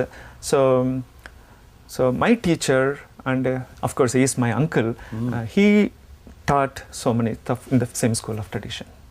And you have a very famous percussion family. Your uncle Viku is very well known, but you have a cousin who's also excelling in kanjira. Yes. Selva Ganesh. Yes. So in fact, both of us started learning from our teacher and uncle, Sri Subhash Chandran. So we sit together, take lessons together, and practice together, and even go for concerts together. And we have percussion ensemble concert every now and then, and we played together in the beginning stages.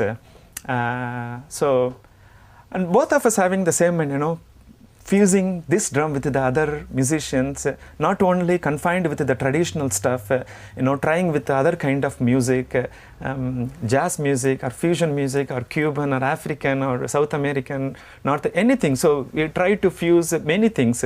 So we find this drum perfectly suits with any kind of music. So that's why we are trying to make this drum to get around so that people know about greatness of this drum. So with the modern approach to kanjira, for instance with you and Selvaji, can you see some differences in the way he's taking it and the way you're taking it? See, the modern present stage, we has more freedom in playing this music than the classical Carnatic music. The Carnatic music has some kind of limitations. You have to follow the tradition, and you don't have that much freedom in Carnatic music than compared with any other music. So when you go to jazz music, then you can improvise. So the same way when I play with a jazz musician, so I have so much freedom. So I'm not confined to the particular scale or something like that. But when I play for classical music, that's a traditional music that has certain limitation. You have to follow that limitation. You can't go beyond that limitations.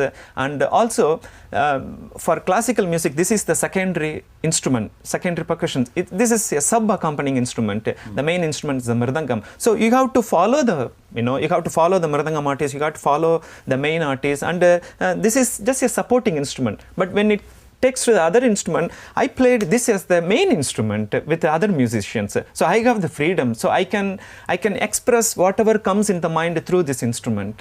So I find new ways. So that's why we can able to create new sounds, new kind of fingerings, new strokes, new rhythmical phrases. So if we didn't play with any other musician, we couldn't have thought, and we couldn't have find some other strokes or some other rhythm phrases if we confine to the traditional music. That so far the musicians are confined to the classical music, but we are taking this instrument to the another heights, to the new heights, so that people knows, oh, this drum can be played with any other classical music or any other world music. And most students would often learn.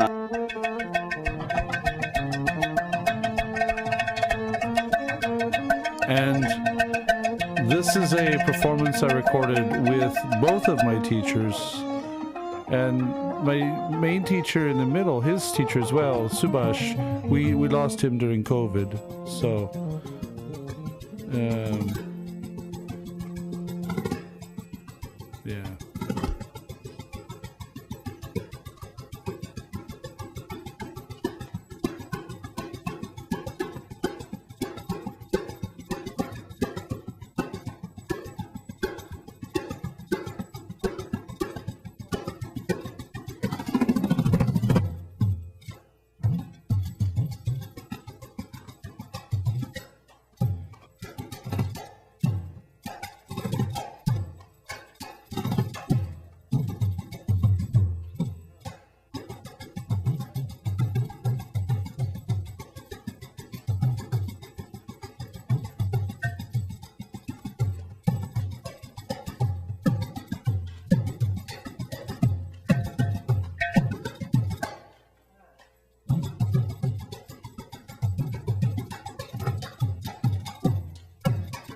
Yeah, Ganesh Kumar there. Now, unfortunately, all of my master recordings for all of these are still in Texas. I happen to have a few that are either online, or I happen to have brought... I did bring the DVD that I filmed with Ganesh in 2006. Oh my God, time has passed 20 years. I did bring that here, so I had a digital rip of that, but the two concerts that I filmed in Houston, and then the concert I filmed in Austin, one I filmed in Columbus with my late teacher, Subhash Chandran, and my teacher, Ganesh Kumar, those are in storage. So now we're in our final selection area. Now this is, and I already told you this a while ago, but I'm just reminding you where we are. I had just played you some Crimean Tatar daire music, right? Remember that? And thank you. Brittany was here a minute ago. We were trying to give you some read of what was being said. You know, these upright drum positions, the Turkic music in the Crimean Tatar tradition. And it goes through from there, through Tajikistan, through Uzbekistan, through, in fact, even the Persian daire, which is, the Persian daf is played, you know, in the upright position. But this specific striking style, it goes all the way from where we're at, the Turkic areas, through Western China. So I'm going to bring you my teacher, Abos Kosimov. Now, Abos plays the Uzbek Doyra. And I'm going to go up here, and I'm going to show you somewhere here. I'm going to show you these photos before we get to this. And where is this? There we go. So my instruments, there's me and Glen Velez back almost 30 years ago. Oh my God.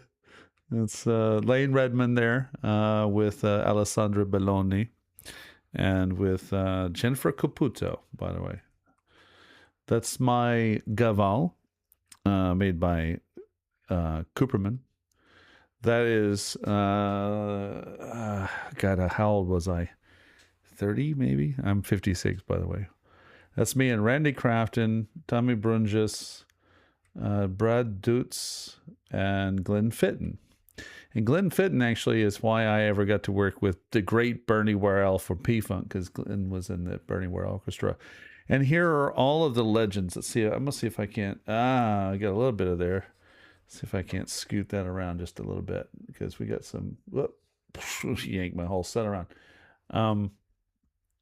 You can see how quickly the shell falls apart. My mouse is dying because I need to change the batteries out. But yeah, there's a lot of people in here that are just fantastic to see. And there's the Gaval again, me showing Tamburello techniques. Hold on, I'm going to go to this daire. These are all my instruments, my Rick. It's like I just threw a bunch of frame drum pictures in a folder, went, there it is. Anyway, that's my... Okay, can we just reset to the beginning of my... This is not what I was planning. There's actually just one photo I'm trying to show you. Okay, there's my kanjira. This is not what I was... How many drums do I have, was the question one of our viewers asked. I have about 100 at least. Ballpark 100. And they're mostly in storage. There's my daf, which is a 22-inch Persian drum. That's the front side, the same drum. This is an authentic Moroccan bindir. It's got snares inside. We keep getting back to that same picture.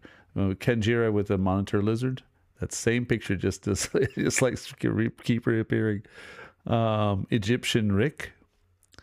That's my oud, but I don't know why I'm so close to it. Okay, this is not what I'm trying to do. I want to go to one photo, and we're at the end of the arsenal. That is my sarod, my gatam, my Ibanez. Jesus Christ, we're getting through every fucking photo. This is my tamburella from Eckerman, my tamburella from Cooperman. my wall of tambourines. Oh, all those in the middle are all Egyptian rick. Every one of those is the exact same specific type of instrument, and all the ones at the top of the tamborellos. When you run out of storage on the wall, just set them neatly on the ground. That's a mazhar, the green-headed instrument. It's actually a very loud Egyptian instrument. That's my oud. I have no idea why I cannot just get to. I could just please hold on. I got to figure out how to get just to the beginning of my photo gallery here, because this is really beginning to bug me. Is there a reset? How the fuck do you reset? Go to.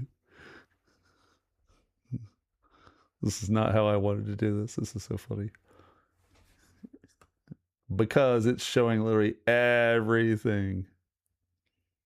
Oh, that's funny because that's the last photo. Okay, so we might as well just hit next. Well, there it is. Okay. So there's me playing Rick in the in Fort Lauderdale at a special event with my friend. And in fact, Roger Stone, who is the piece of shit that he is, happened to be in the area that day. My instrument room, all my congas, 9,000 CDs, by the way. There's my teacher, Subash, when we were filming. I unfortunately said, this is a funny story, by the way. I'm going to tell you this story. So I don't put myself in my own videos. I just do not do that. And when we were filming, we had filmed his entire instrument section. That's the gatam, clay pot beside us. That's mine. To my side, I'm terrible at it. And as we got ready to do so, he says, oh, you know, get ready, come down here and I'll teach you. And I said, oh, no. I don't go on camera. And then my awesome business partner, Otis, says, who's 86 now, says, oh, yeah, great idea. And Subash started to ask a second time, and you never ask your guru to say it a second time. You go get your clothes on, you sit yourself down, and you be humble, and you learn your lessons. And it was an honor, actually, especially after we lost him. So that's in my living room also. And no one cares about my guitars. These are called ubangs. I don't know why I have these all here. I'm just trying to find one particular fucking photo. We are not going to get to the photos. Walls and walls of tambourines. Literally, you should not have lived at my house because we have everything, and the place is just saturated with instruments and music. I don't know where this picture of me playing Doyra is. Ah, there's the instrument I'm trying to fucking get to. Oh my Lord, this is so fun. So, wait a minute, where did my assets go? All my items. There we go. Okay, I'm trying to set this rig up here so I can get your Abos thing on. God, this is so funny. See, my mouse is trying to die on me or something, so I'm having to do this on the little thumb pad. But a little photo session there for you. Stuff I have not seen in several years. I've lived in this war so long now. I have not seen many of those items. They're like theories to me. But that Doyra on there was given to me by my Uzbek master teacher, Abos Kosimov. And man, we have got to get this mouse situation fixed. Hold on, this is bothering me. Let's see, there we go. Because I'm going to keep hitting all the wrong fucking buttons. And I will suddenly disappear. But Abos is also funny as hell. So the rings do what? They're a specific sound inside the instrument, and actually they're called shkaldak. When they're played, the instrument is shaken back and forth, and so it's sort of a body situation as well. And so the hands start playing on top of these rhythms, and actually the rhythms have very specific names. So my teacher would have to tell me, when we play kashkars, to remember that you have to do shkaldak like this, or instructions, and I am totally terrible at Doyra because it is such an intense instrument. It is like, much like the kanjira and the Indian music is like the premier hardest stuff to, or I should say, I don't think of it as hard. I'm as a teacher of music even, I don't like that language, but it requires a different intensity. It is very complicated, but as I point out, if a 5-year-old can get on stage and kick your ass on tabla, that means you, at whatever age you are, could also do so. You just have to have the same sort of openness, and you have to practice your basics. So I'm going to merge as we go into Abos. Abos played with our greatest tabla player of the century. And you're going to hear tonight my favorite tabla player that I actually filmed as well, Swapan Chowdhury, also the greatest of the century. But Zakir Hussain was this very special human being. And Abos played with Zakir on the Masters of Percussion. And I remember when Abos first arrived in America, and we were all eager to see this guy. Because like with the others, that come along, he was the new thing. And we're about the same age, and I remember sitting with him in a Whataburger in Houston, and I said, both of us grew up on different parts of the Iron Curtain in the Soviet Union. How do you feel about that? And he says, I like old system. It shocked me a little bit at first. But as a conservatory, disciplined master musician who can tell you all of the scholastic honors around him, it's actually something that sustained. So it wasn't surprising once you thought about it. And then we filmed a concert and a workshop type of situation, and then we filmed the percussion of Uzbekistan, where we featured not only the Doyra, which you're going to see him perform, but also these two. There's an interesting instrument called Carnatic, which is a rock and a steel plate, and it's a little bit like, it reminds me of bones, as we call them in Irish music. I play bones pretty well. I'm an Indian music player, so I play syncopated bones, no less. And out of respect for the fact that I love my Indian community and I hate racists, I don't do my impressions of my Indian community because some people mistake that. And I'm going to tell you one funny story. I had someone complain to someone else. Now, that person eventually got to know me, said I was a racist at my radio station. I was a racist because I was doing an Indian accent. And the person who came to me, I said, excuse me? Yeah. I didn't do an Indian accent. I was talking about my teacher, and I'd used his actual voice. And by the way, he puts me on the phone with his own family so I can talk to his family in his voice because I do impressions. So the last thing I would ever do is make fun of an Indian accent. Just so, wait, who said this? And he told me, and I said, go to the Indian community and ask them if after about 25 years, if I don't have the head nod the way I do, or the hand gestures when you're around your teachers all the time.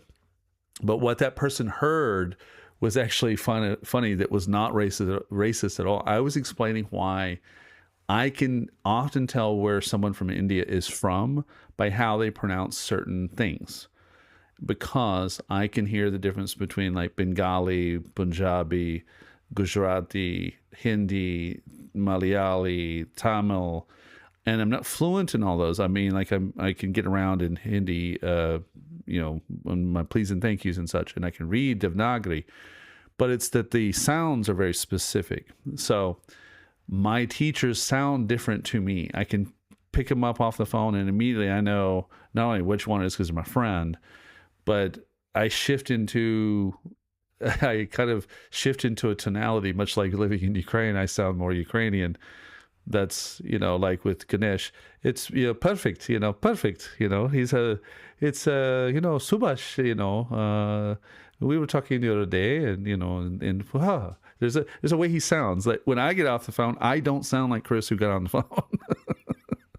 Everything's perfect, And then my teacher from Hyderabad who speaks Telugu.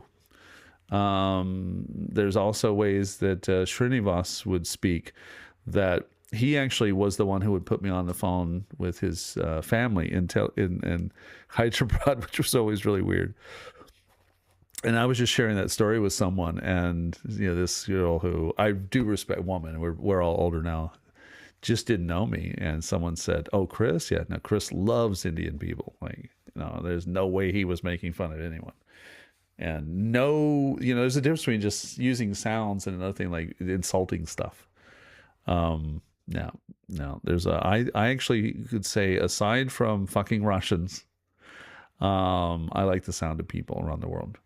I will admit to my German friends in a few areas, I'm still triggered. I've heard what's called soft German, so I've had to learn how to just okay.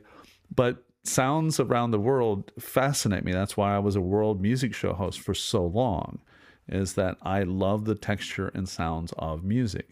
I love the texture and sounds of people speaking in language from across the world.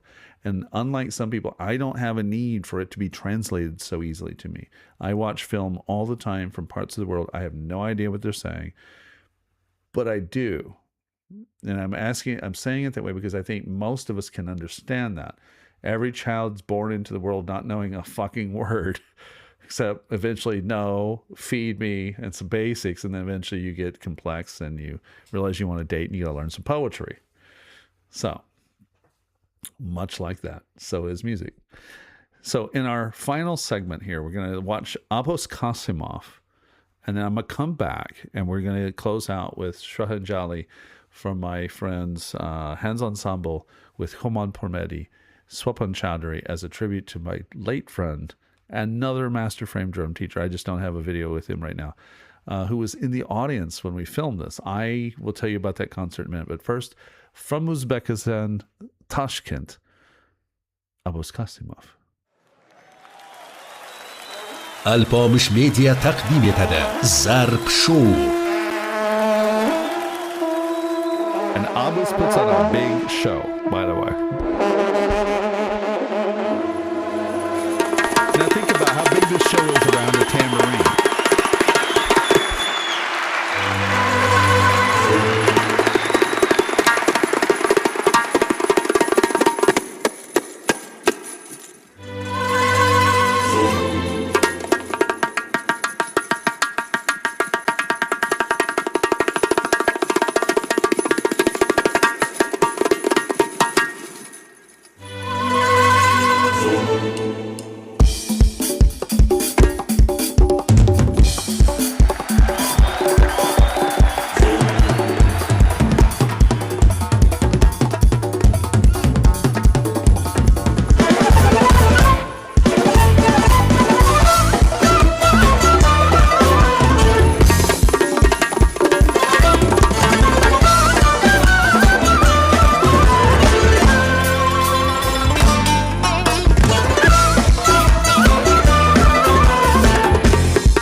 This instrument is called Kyrock.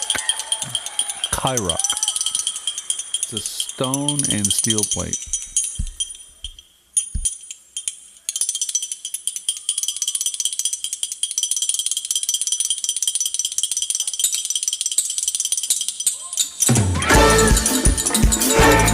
Technically, they're also called audiophones because they make the sound by themselves.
Abos Kosimov hamda jiyanlari Umidjon Eshonxo'jayev.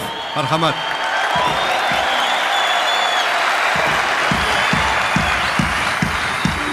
Hozirgi kuy va usullarimiz doirachilar tilida qochirimli. Shu men shu yoshlikdan tortib shu o'rgangan ustozlarimdan To'chak Ignaxonov, Aka Islomovlar, Dilmurod aka, Elmurod aka, Xolmurod akalardan o'rgangan. Rahmat. Relax your ear and qolaversa enjoy the sound of Tojikistonlik Uzbek language. ustozimiz Sattor aka Fozilovdan o'rgangan. Sizlar mana ashta o'tirishibdi hammalik bir yaxshilab qarsak chalib qo'yinglar. Rahmat. Va oxirgi ustozim Alloh rahmat qilsin Ma'mar aka Vahobdan o'rgangan shu qochirimlarni birgalikda jamlashtirib o'zim bir o'zimga yarasha yo'nalish qildim. Shu yo'nalishlardan hozir bir parcha shu Umidjon Eshonxo'jayev jiyanim bilan birgalikda bir kuy taklif etamiz. Marhamat, sog' bo'linglar. Rahmat Ko'taka. Men ham harakat qilaman usulda turishga. Tanjamanisi. Hop, sizlar ham usul ishlasang.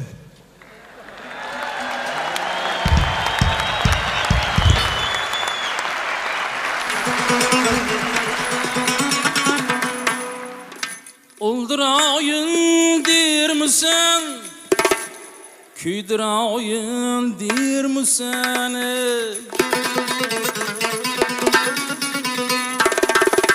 Oldirayın dirmisan, kuydirayın dirmisan.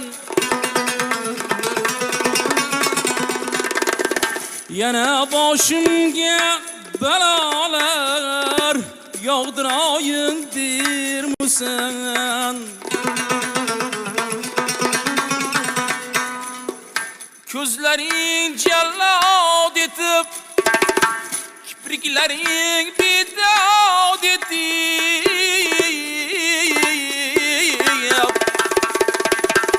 Kashmir tilbirli holim so'rayın dirmisan. Kashmir tilbirli holim so'rayın dirmisan.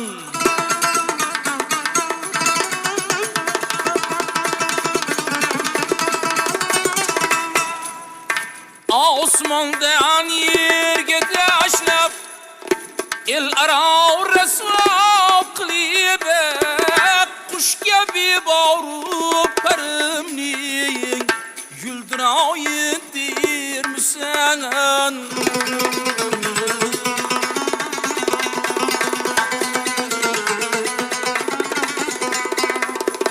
Qush kabi borib parimning yuldiroyin dirmisan.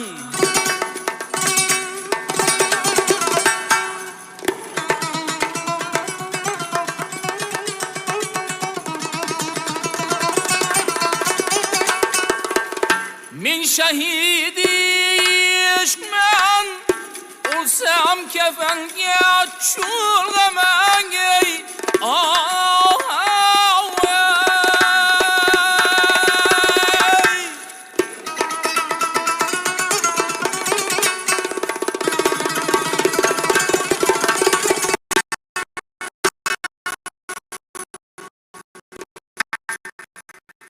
ul kız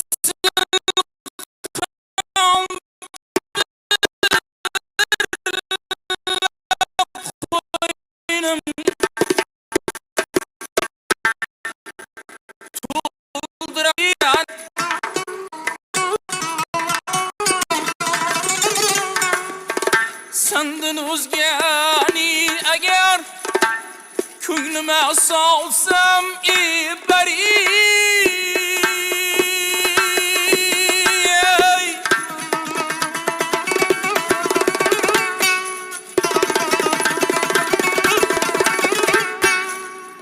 almadık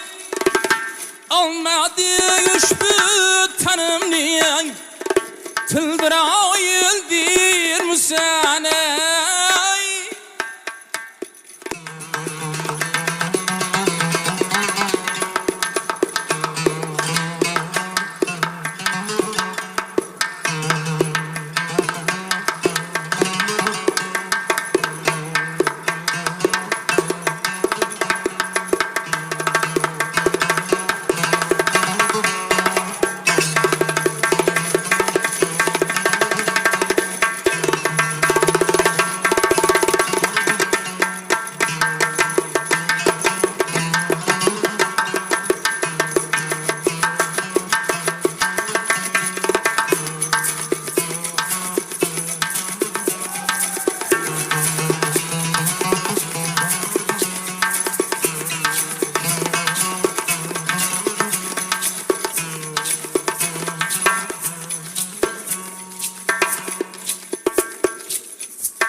take note that that one's a synthetic head. The one above it is not. And that's something we'll talk about in the break.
İşk meşrep utlar içre Küdrayın dir müsani Oldrayın dir müsani Küdrayın dir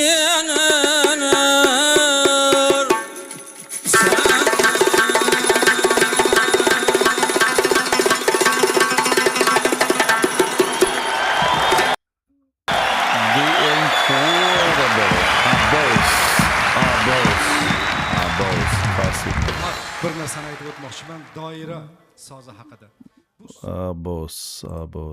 Forgive me, I was actually a little distracted. I have my iPad is trying to die because I have used so many little ports here to get things wired up that it doesn't have anything to charge it.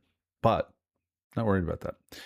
Did you enjoy Abos Kosimov, the great boss man himself? Hold on, there's no background music. Sure. Let's see here. Sure. We'll teach you a Ukrainian word. It's one of the most important Ukrainian words you can ever hear. Sure. Basically means what?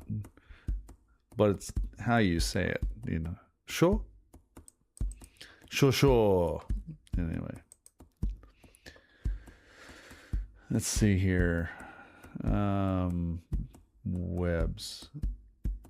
God, which is the one I want? Hold on.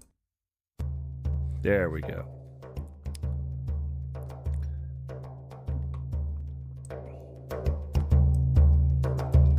doom doom doom doom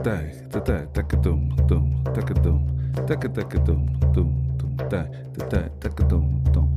So anytime I hear a frame drum anywhere, music, in a film or anywhere, it takes me about a half a second to verbalize exactly what it is, because all of us frame drummers speak a common language. Now, in some regions, the particular word choices will be a little different, but not by a lot. It just depends, and partially because we have a common ancestor in the language choices. That's why in the South End music, you know,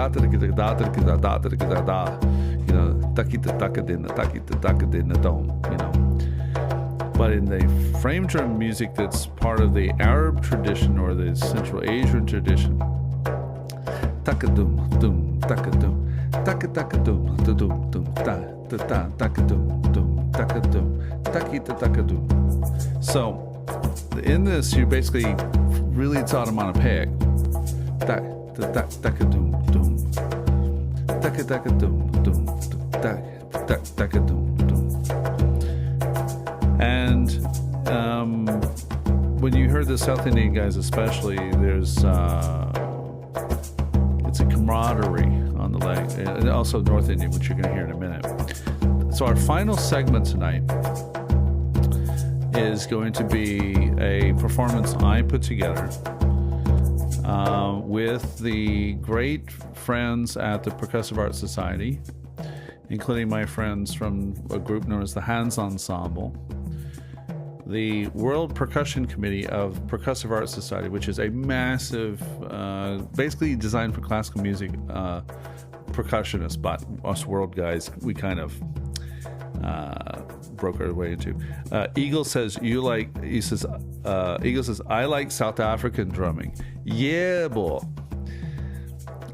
So in case you didn't catch the background story, I actually was a lead singer in a South African, and I played guitar in a South African band called Kanyalanga, and didn't really do a lot of, so shall we say, South African drumming per se, but the rhythms of the South African music, several especially different kinds like Maskandi, but music, these different things I know. But as far as, and then my first world music concert, Chris Palomino just mentioned, was Babatunde Olatunji, the great Nigerian drum master. And one of my best memories at Percussive Arts Society was when Babatunde Olatunji was still alive. And I'm not going to go find, well, hold on. Actually, yes, I am going to find it. I'm not going to go find this photo, but in fact, yes, I am going to go find it. No, I'm not, because I just pulled the photo drive. Didn't I?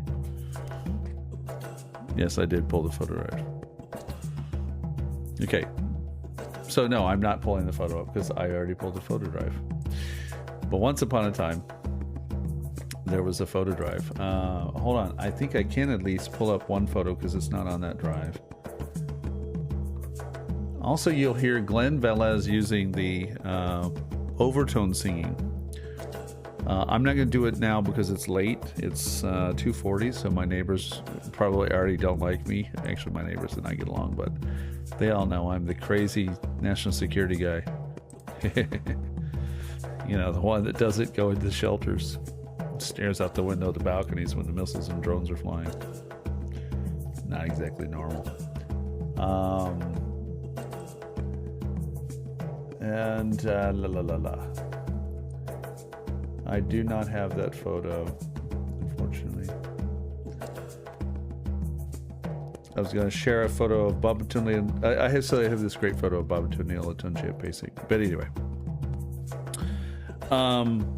Yes, Tuvan throat singing. Yes, in fact. Mongolian and the Tuvans and the Altai region.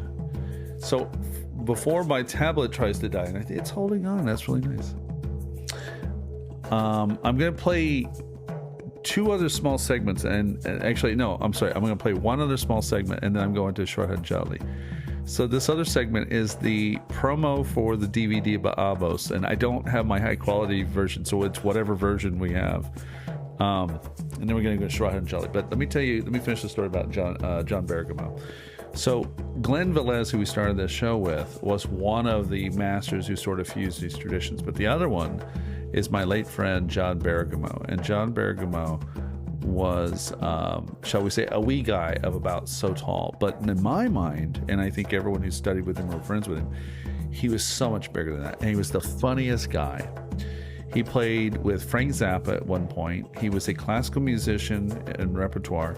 He was the first instructors over at CalArts, the Disney School of Music. And he brought in all these other different styles of like gamelan from Indonesia and tabla. I think he studied with Shankar Ghosh, one of the great tabla players, and West African drums, and he just fused them together. And then he got into frame drumming as well. Whereas Glen played in one particular style, John, because he had a different set of teachers, including like Kerka Daimani, who you saw in the early Indian music clip playing, John had a different orbit. And one of the things I said back then, let me turn that music down. Sorry, Glenn.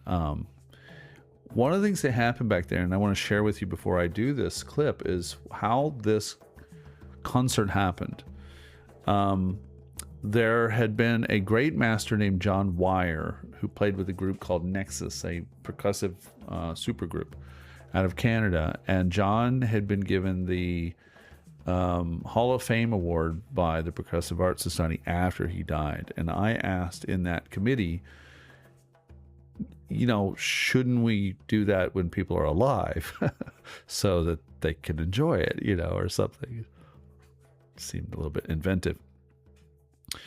And I always found that Bergamo was one of these hidden masters, these guys that other types of musicians would get more credit, especially when you have some who are both master performers or studio guys, master performers and studio guys, and their teachers. So being more in the university setting and giving the teaching side will typically mean that a very stage-oriented artist gets the legendary status, right? And I'll tell you that John was funny at a level that you just can't replace. Like, I used to just call him up and, hey, buddy, how you doing? Hey, Chris, what's going on, buddy? Did I ever tell you about the time Frank Zappa told me to come in and he just called me in the studio? No. Yeah, man. He says, hey, man, get in here. Ruth Underwood's playing The Black Page, which was like a very complicated Frank Zappa. It is like the most complicated Frank Zappa piece played by Terry Bozzio. And it's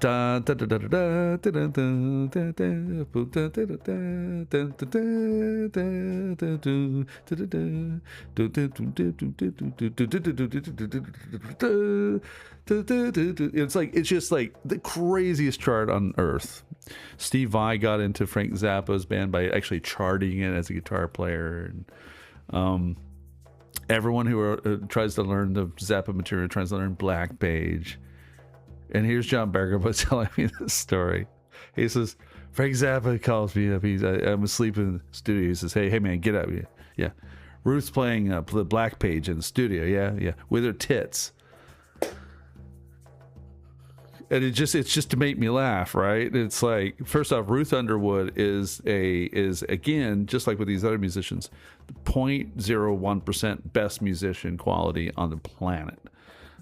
She and Ed Mann was also my late friend, Ed Mann, best on the planet. And the camaraderie of the Zappa crowd, of how the level of musicianship was only part of it. Is that there's this humor in the batch of doing the impossible, the absolutely impossible.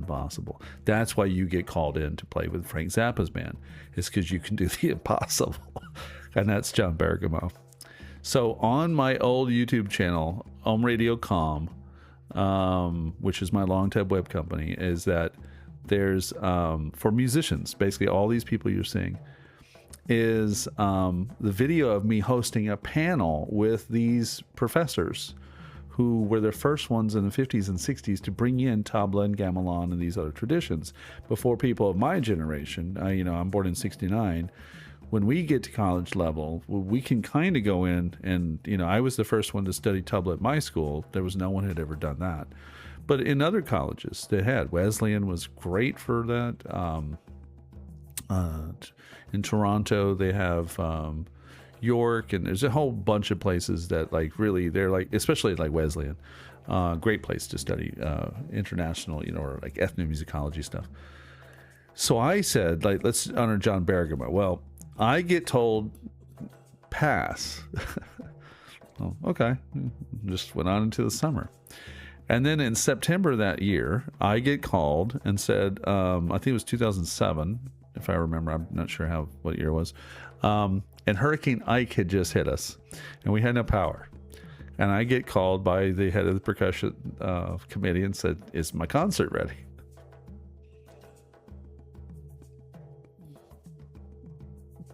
We got turned down. No, I have the email. We had no power. We had no electricity. So I had 3 months of no lead time. And I do know I did have the email, by the way. It had been turned down, but all of a sudden it was on. Which means all of the students at CalArts who were going to play in the first part of the ensemble had not had all summer to practice these complicated pieces.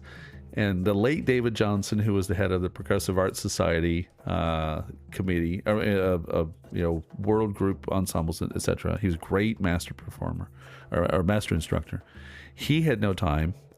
And the hands ensemble guy said, John and everybody, no one had any lead time, and we have 2 months now to put together a big concert. So now you're going to enjoy at least one of the main segments in this. And the key feature in this is my friend Swapan Chowdhury, who I have known since I was a wee kid. And he's my favorite head percussionist on the fucking planet.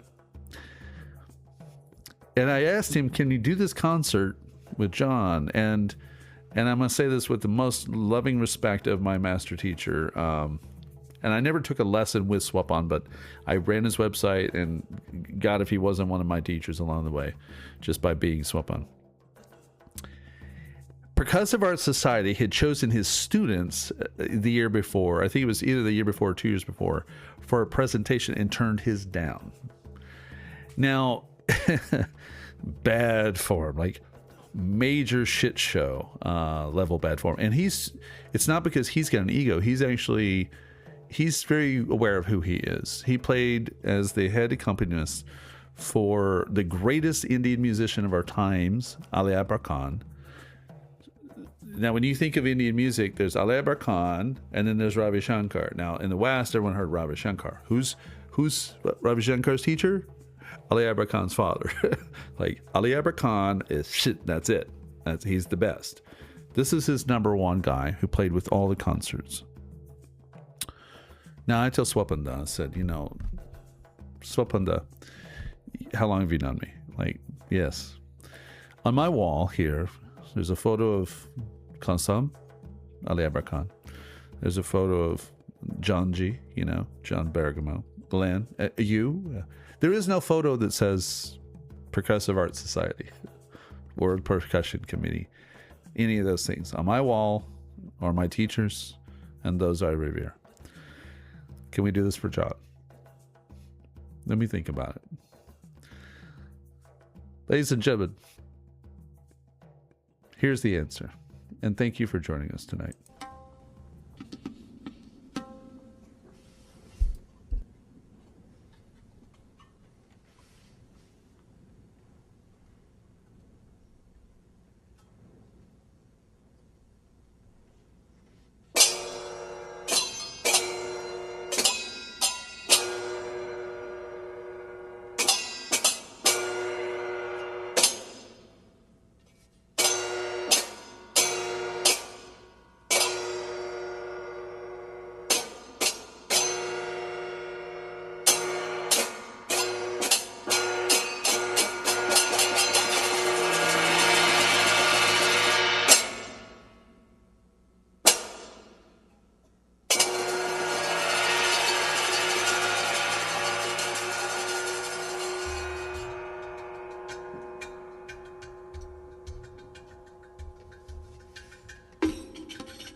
Andrew on Flexibus.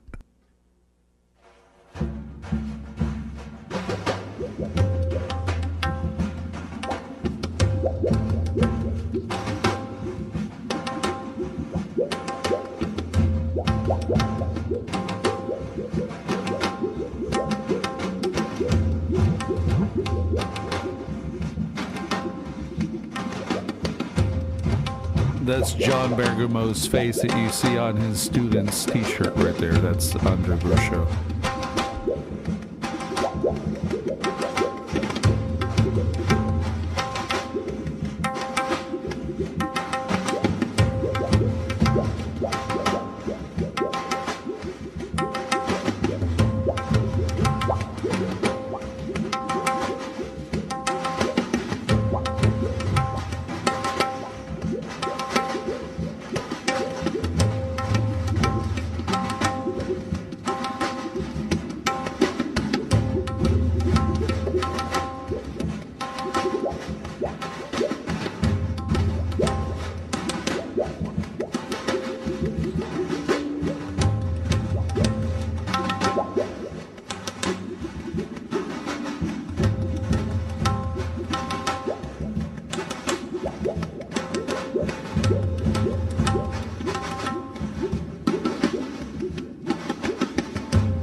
Hands Ensemble, Swapan Chowdhury, and Human Pourmehdi paying tribute to the now, but not at the time, late John Bergamo.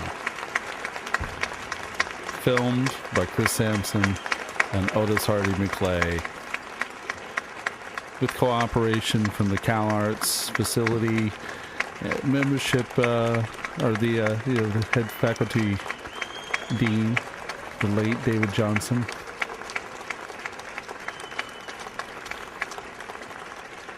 And John Bergamo was sitting in the front row watching us. He looked like a child having the best day. I just want to give special thanks to Chris Sampson, the World Music Community, and the Percussive Arts Society for bringing the California Institute of the Arts Percussion Department out here. We don't get out here very often. We really appreciate that. John. The late David thank you. Johnson. Thank you.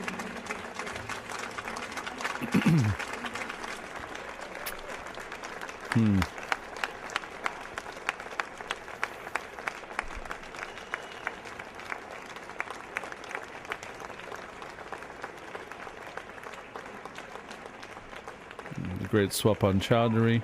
Oh, there's... Look at me.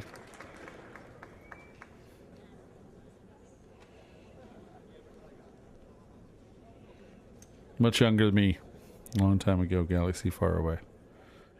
And good evening, Dobry Večer. It is now 4 hours plus, almost 4.5 hours completed show. Just for you. Because I think you're great people. And you've been going through a lot. And who are you to judge? Like, I've been through 1,600 days of war. We got bombed multiple times this week in my city.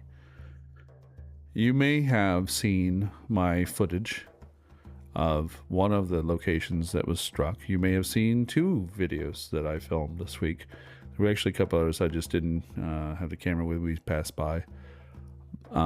Actually, there's also often footage on my cameras that doesn't immediately get processed and thrown to the web. Chris, thank you. Lisa, Eagle, Cheryl, Joe, Laura, and Hamilton. All these wonderful friends who came out. I've run out of superlatives. Thank you from the bottom of my heart. You're welcome, Peter. Thank you. I wanted to share some of these different things in these odd shows, shall we say, out of the canon of what's going on. As a gratitude to you, first and foremost, for being a very interesting and compelling audience, but also that these are people that I just I found interesting along the way in my life, and I think they had something to offer. And then there was sort of the aspect of, oh, here we go. We'll go with unity. There we go. That's a good outro track, actually. That's a perfect outro track. So the first of this kind of interview series, if you didn't catch it here on Substack and on the YouTube related to YouTube account, which is the Sampson Live, is with the great double electric violin Indian master Al Shankar. Then a few weeks ago, I interviewed Linus O'Brien and the great Richard O'Brien, creator of Rocky Horror Picture Show, because I played Riff Raff 154 times. How many people here watching tonight were Rocky Horror Picture Show fans, or at least got to see any of that? You've arrived on a rather special night. It's one of the Masters of Fairs. Which one, the blonde or the brunette? So, but the other aspect is I know an incredible amount of musicians. I mean, it baffles me sometimes that, as my teacher said, Ray Dillard said, you have this penchant for pulling them off your wall and putting them in your living room. Yes. Glen Velez played in my living room. Subhash filmed in my living room. Ganesh Kumar filmed in my living room. Here in the studio, we had Andriy Burko and Volodymyr Voit. We had Denis Zalizko sing with my friend Moose, who's an artillery major. That is when you have a blessed home. And for us, this home is bigger than that. The room I'm sitting in, which is why I inverted it 180, this right here is the Defender cabinet, because this is the Defender studio. Often you saw the studio, which is actually now just 180 degrees, so my wall in front of me, with the Marine flag on one side, Ukrainian flag on the other. Oh, Lisa, are you a Rocky Horror Picture Show fan? We'll go back and watch my absolute wonderful interview with the super sweet and very, very blessed to have said thank you in person to Richard O'Brien. We're actually planning to hold Rocky Horror Show here in Kyiv. Yes. So, but your subscriptions make a difference. There's a few of you going above and beyond behind the scenes when those subscriptions have sort of, And actually, I did a little bit of a funny analysis on the account today, which is very interesting. Remember, I'm an analyst. Oh, I'm going to get this off my chest. If you caught my post this week, I highlighted, this is why the world is burning. Because, no offense to a very popular musician who just got married, but when CNN said analysis, why everyone something or another about Taylor Swift marriage, when I saw that word analysis abused, I was livid. So, no analysis, come on. But I did an analysis on the subscriber situation here, paid, unpaid, content, traffic, where to put your energy. And the Laura Loomer article, it's like the big elephant in the room. So I actually literally did an analysis, and I used some tools that look through every single post, every subscription that was signed because of a post, how much it just... There's a lot of articles here. There's a lot of videos, and just said, do the data, right? And then I said, take out the Laura Loomer article and give me a better analysis. That one article distorted a lot of numbers, in a good way, actually, because there's a lot of people who came along because of it, and they're still here. They might not have known. But the work that is done here is about helping not only Ukraine, it's helping us understand the world security situations, disinformation situations, and areas that I actually spend all of my time studying. And then I suddenly decide, let's just play frame drums for the day. Let's do something that's a little bit like that. You know what I mean? Does that make sense? And I promised you a video from Abos, and I totally skipped it because I was getting onto the Swapan Chowdhury, but I'm going to run the promo real quick because it was fun to make. Oh, wait. Hold on.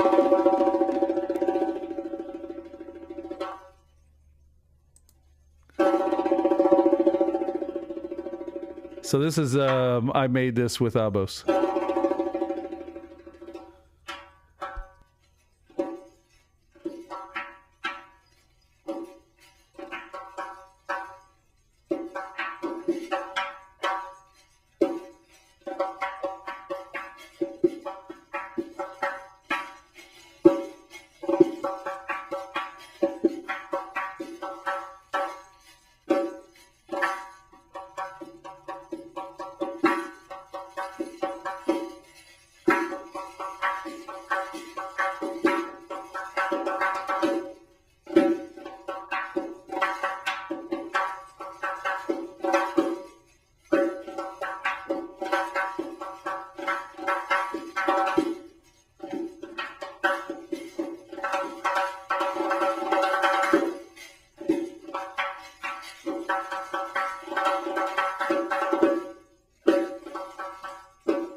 That's right. Hey, I'll do a voiceover for it. That's right. You can learn your shaking exercises.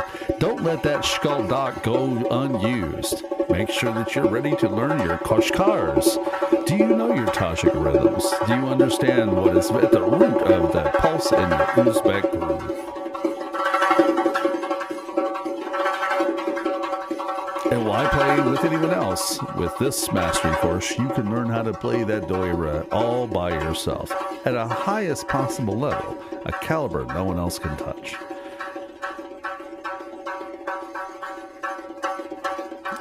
Filming the 4 Abos on green screen was actually a complete treat.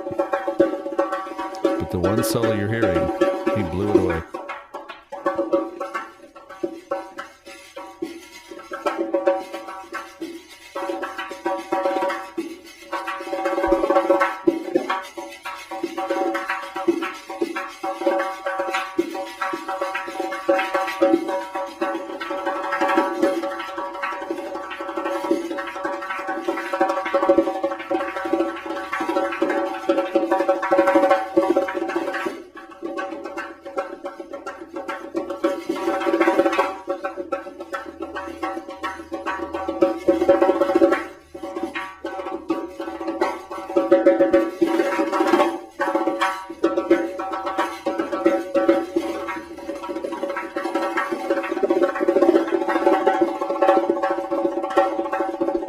That's right. He gave me a whole back canon of lost music videos that are only in the Uzbek world to put on the Western release. And there it was.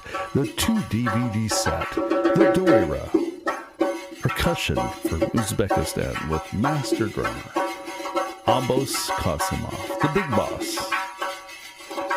Available now, October 14th, 2008. Only at my website and his website.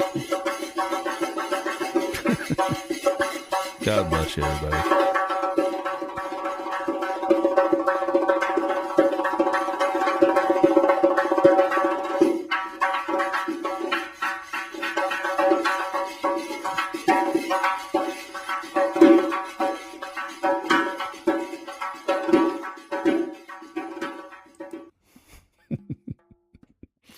Oh boy, that was a joy to play. And hang out with Abos. He's a great buddy. He's funny, actually. The Borat movie had just arrived. Oh, there's my 120. I've been wondering where this smart media card disappeared, and suddenly it's right there in my pocket. That's very strange. How did it just magically appear in a vest pocket? That's very bizarre.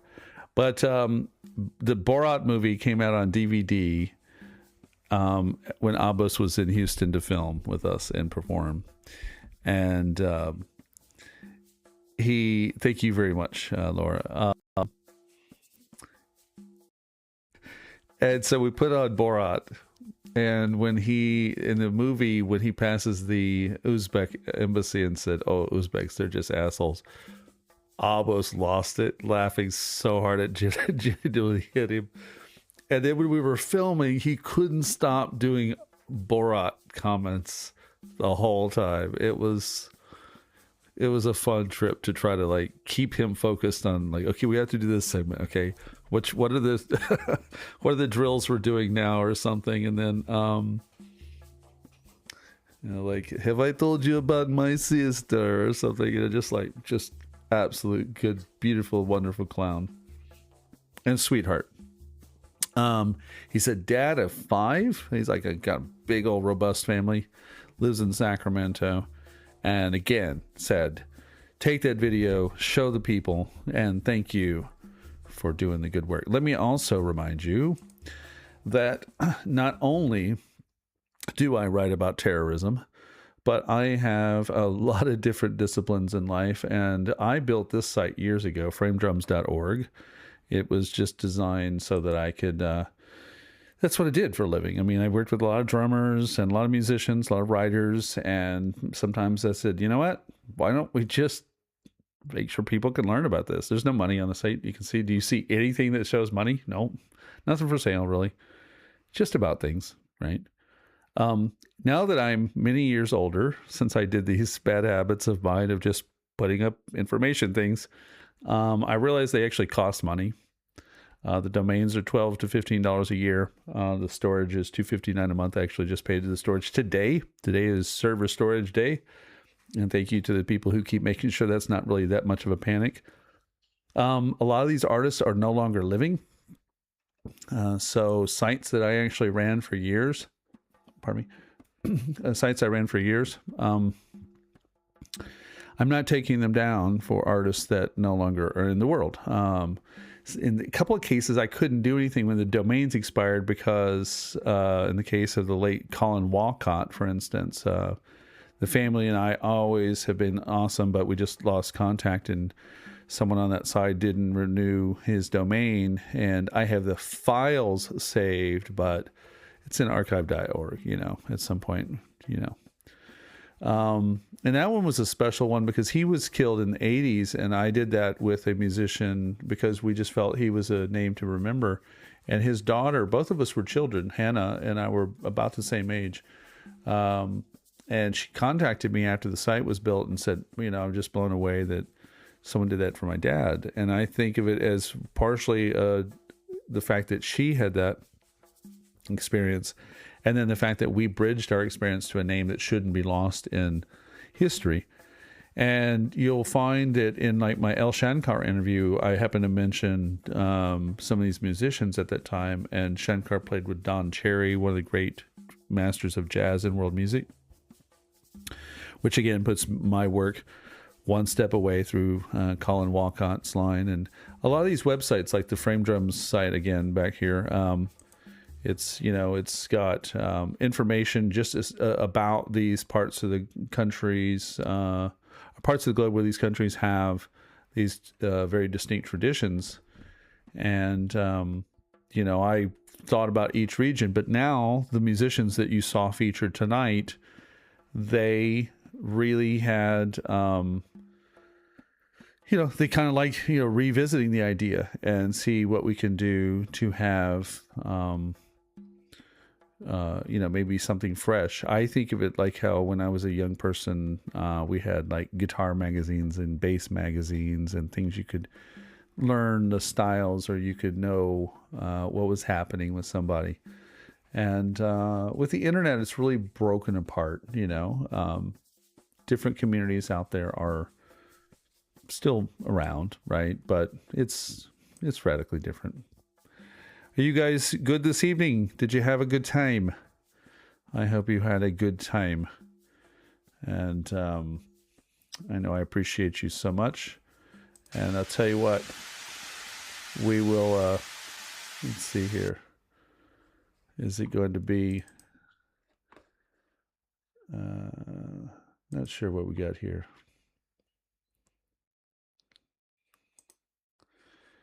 Let's see. Why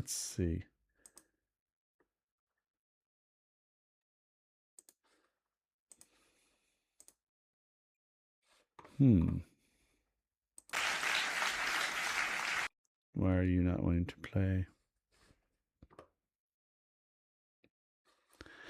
Well, guess what? I was about to surprise you with an actual video of me playing. And you know what? It just decided it didn't want to do it. So guess what? Some other time, there will be another way to do that. But for now, let's see here. What are we going to go out with?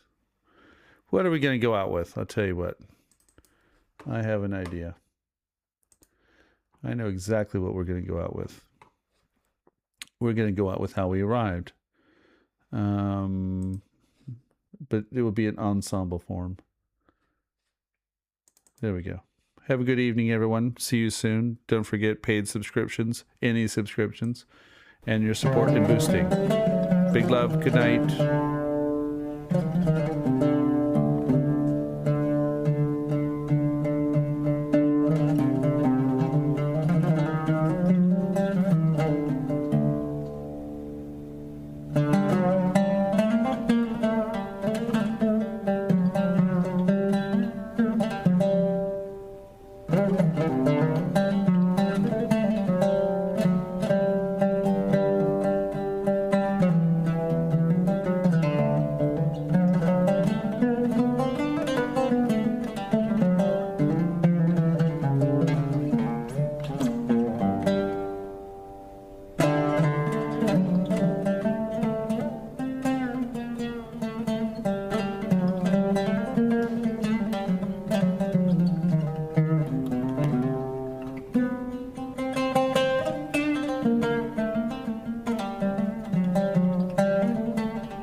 Good night, everybody.